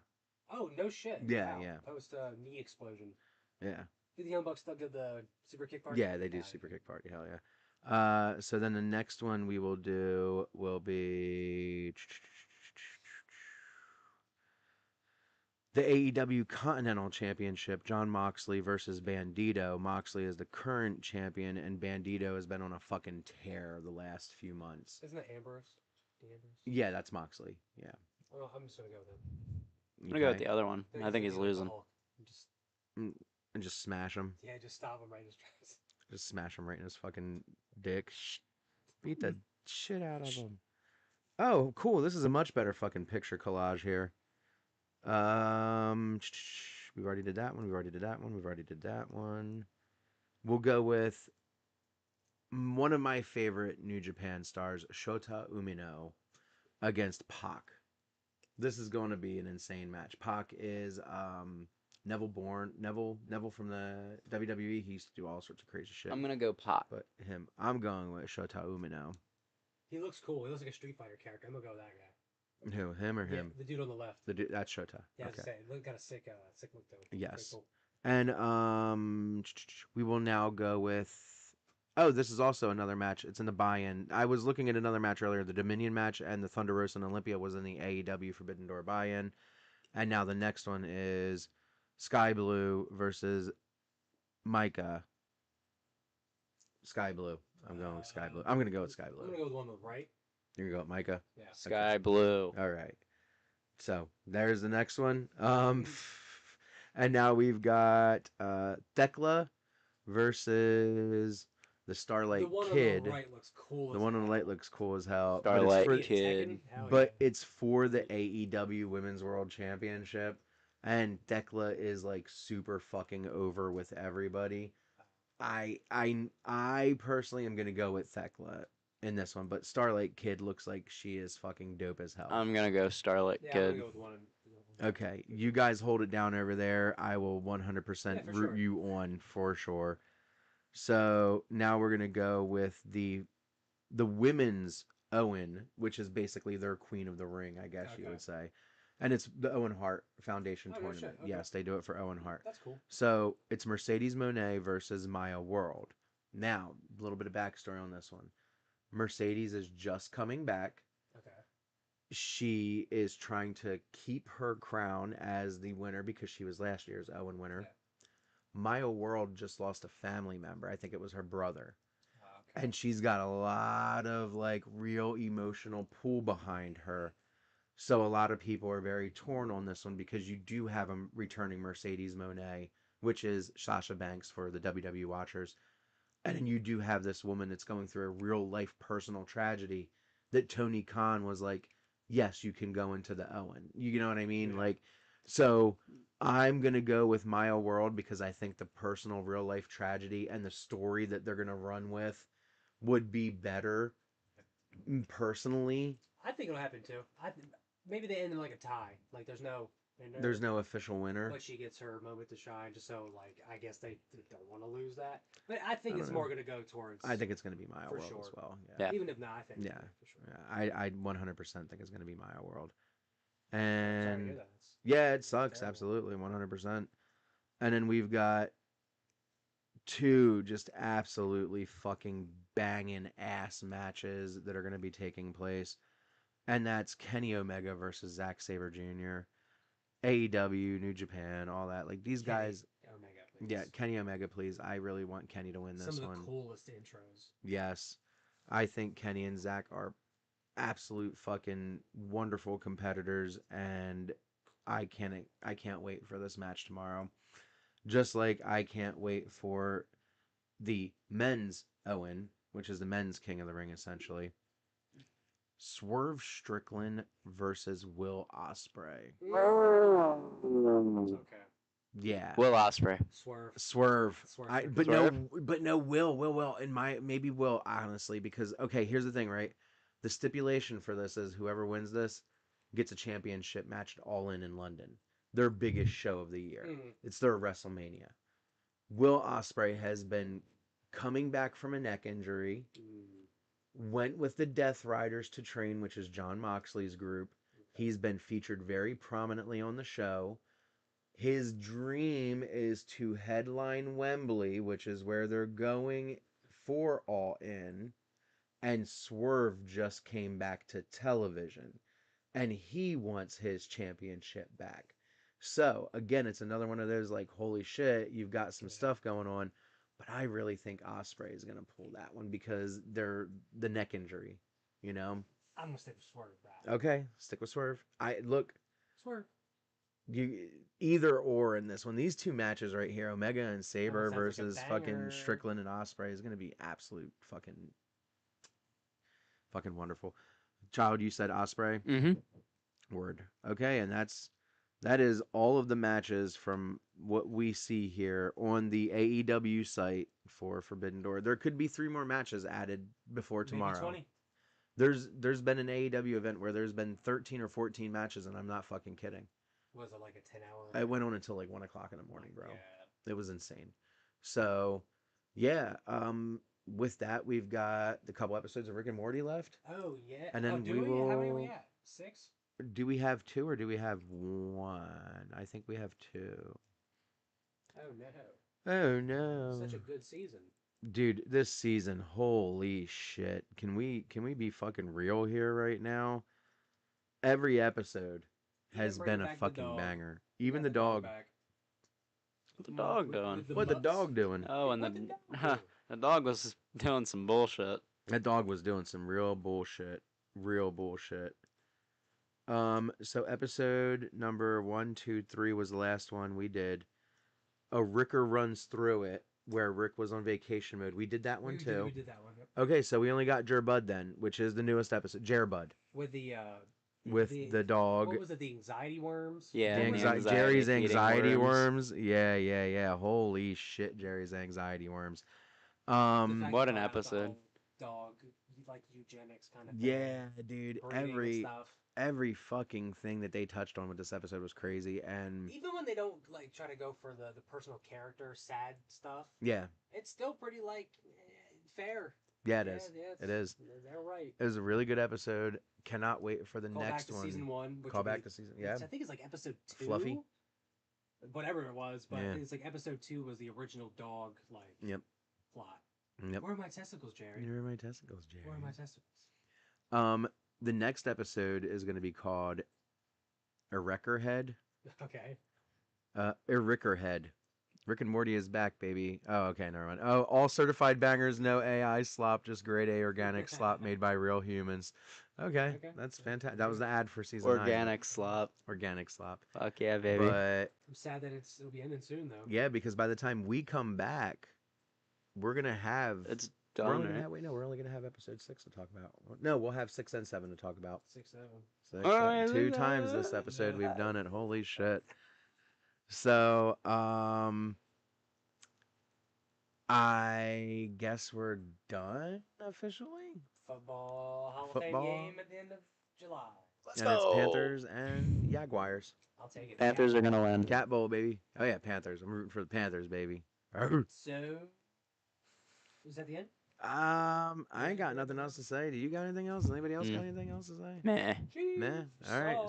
Saw. Seesaw. Seesaw. All right. So for Horror Wars, I'm Josh. I'm Rob. This time I exist on the 4th dimension. I see. We will see you in 2 and 2. Shout out to Chuck Woolery. Shout out. Chuck Willery. Bye. Ow. Can I hit your yard box? And done. Okay. There you go. Thanks, man. I So want to hit the that Coffetron. was episode number 101 of Horror Wars. Zoom in. Oh my God! Don't make the camera freak out. Oh no! All right, so we are done. And do we got anything else? I have to go do research to see Jackass tonight. It's going. Have a great evening, guys.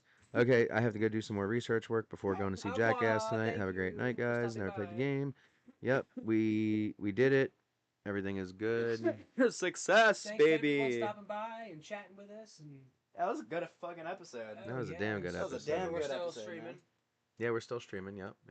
We're gonna be done in just a second. It's not even 4 So- o'clock. But No, it's like thanks to 3:15. Everyone that stopped by on a lovely Saturday. Yeah, and had a little bit of a meltdown with us while we were Hey. having some issues with live. All the interactions we got. Thank you, Jim. Yeah, man. We had the most interactions I think we've ever had. This has been Ever. really fucking dope. So, Good you morning. done? Yeah. All right, it is the cough box. So I guess we'll get the fuck out of So, here yeah, too, right? We'll see you on the Nightmare on Elm Street versus its Mahakal. crazy-ass Let's talk about that real quick, Yeah. actually, because this is going to be on the live, and I know a lot more people are actually going to end up watching this in the Yeah. future.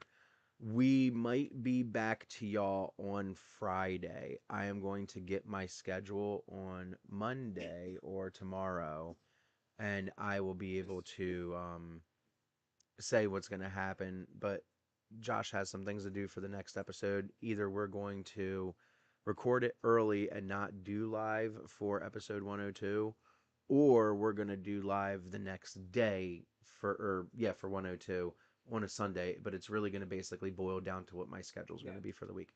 We're both fine doing it on Sunday live. We're both fine doing it Yeah. Friday, potentially live if I potentially. have off. Yeah. And if I don't have off, then we could just do it Friday afternoon, however we want to do Yeah, it. yeah. Like, you know what I mean? So we'll figure it out, but of course we'll let everybody know how it's going to go, and For sure. we'll talk about it on social media. Yeah. So with that being said, I guess we're going to get the hell out of here for the week. Bye, and we will see everybody again in 2 weeks. Bye. Ah.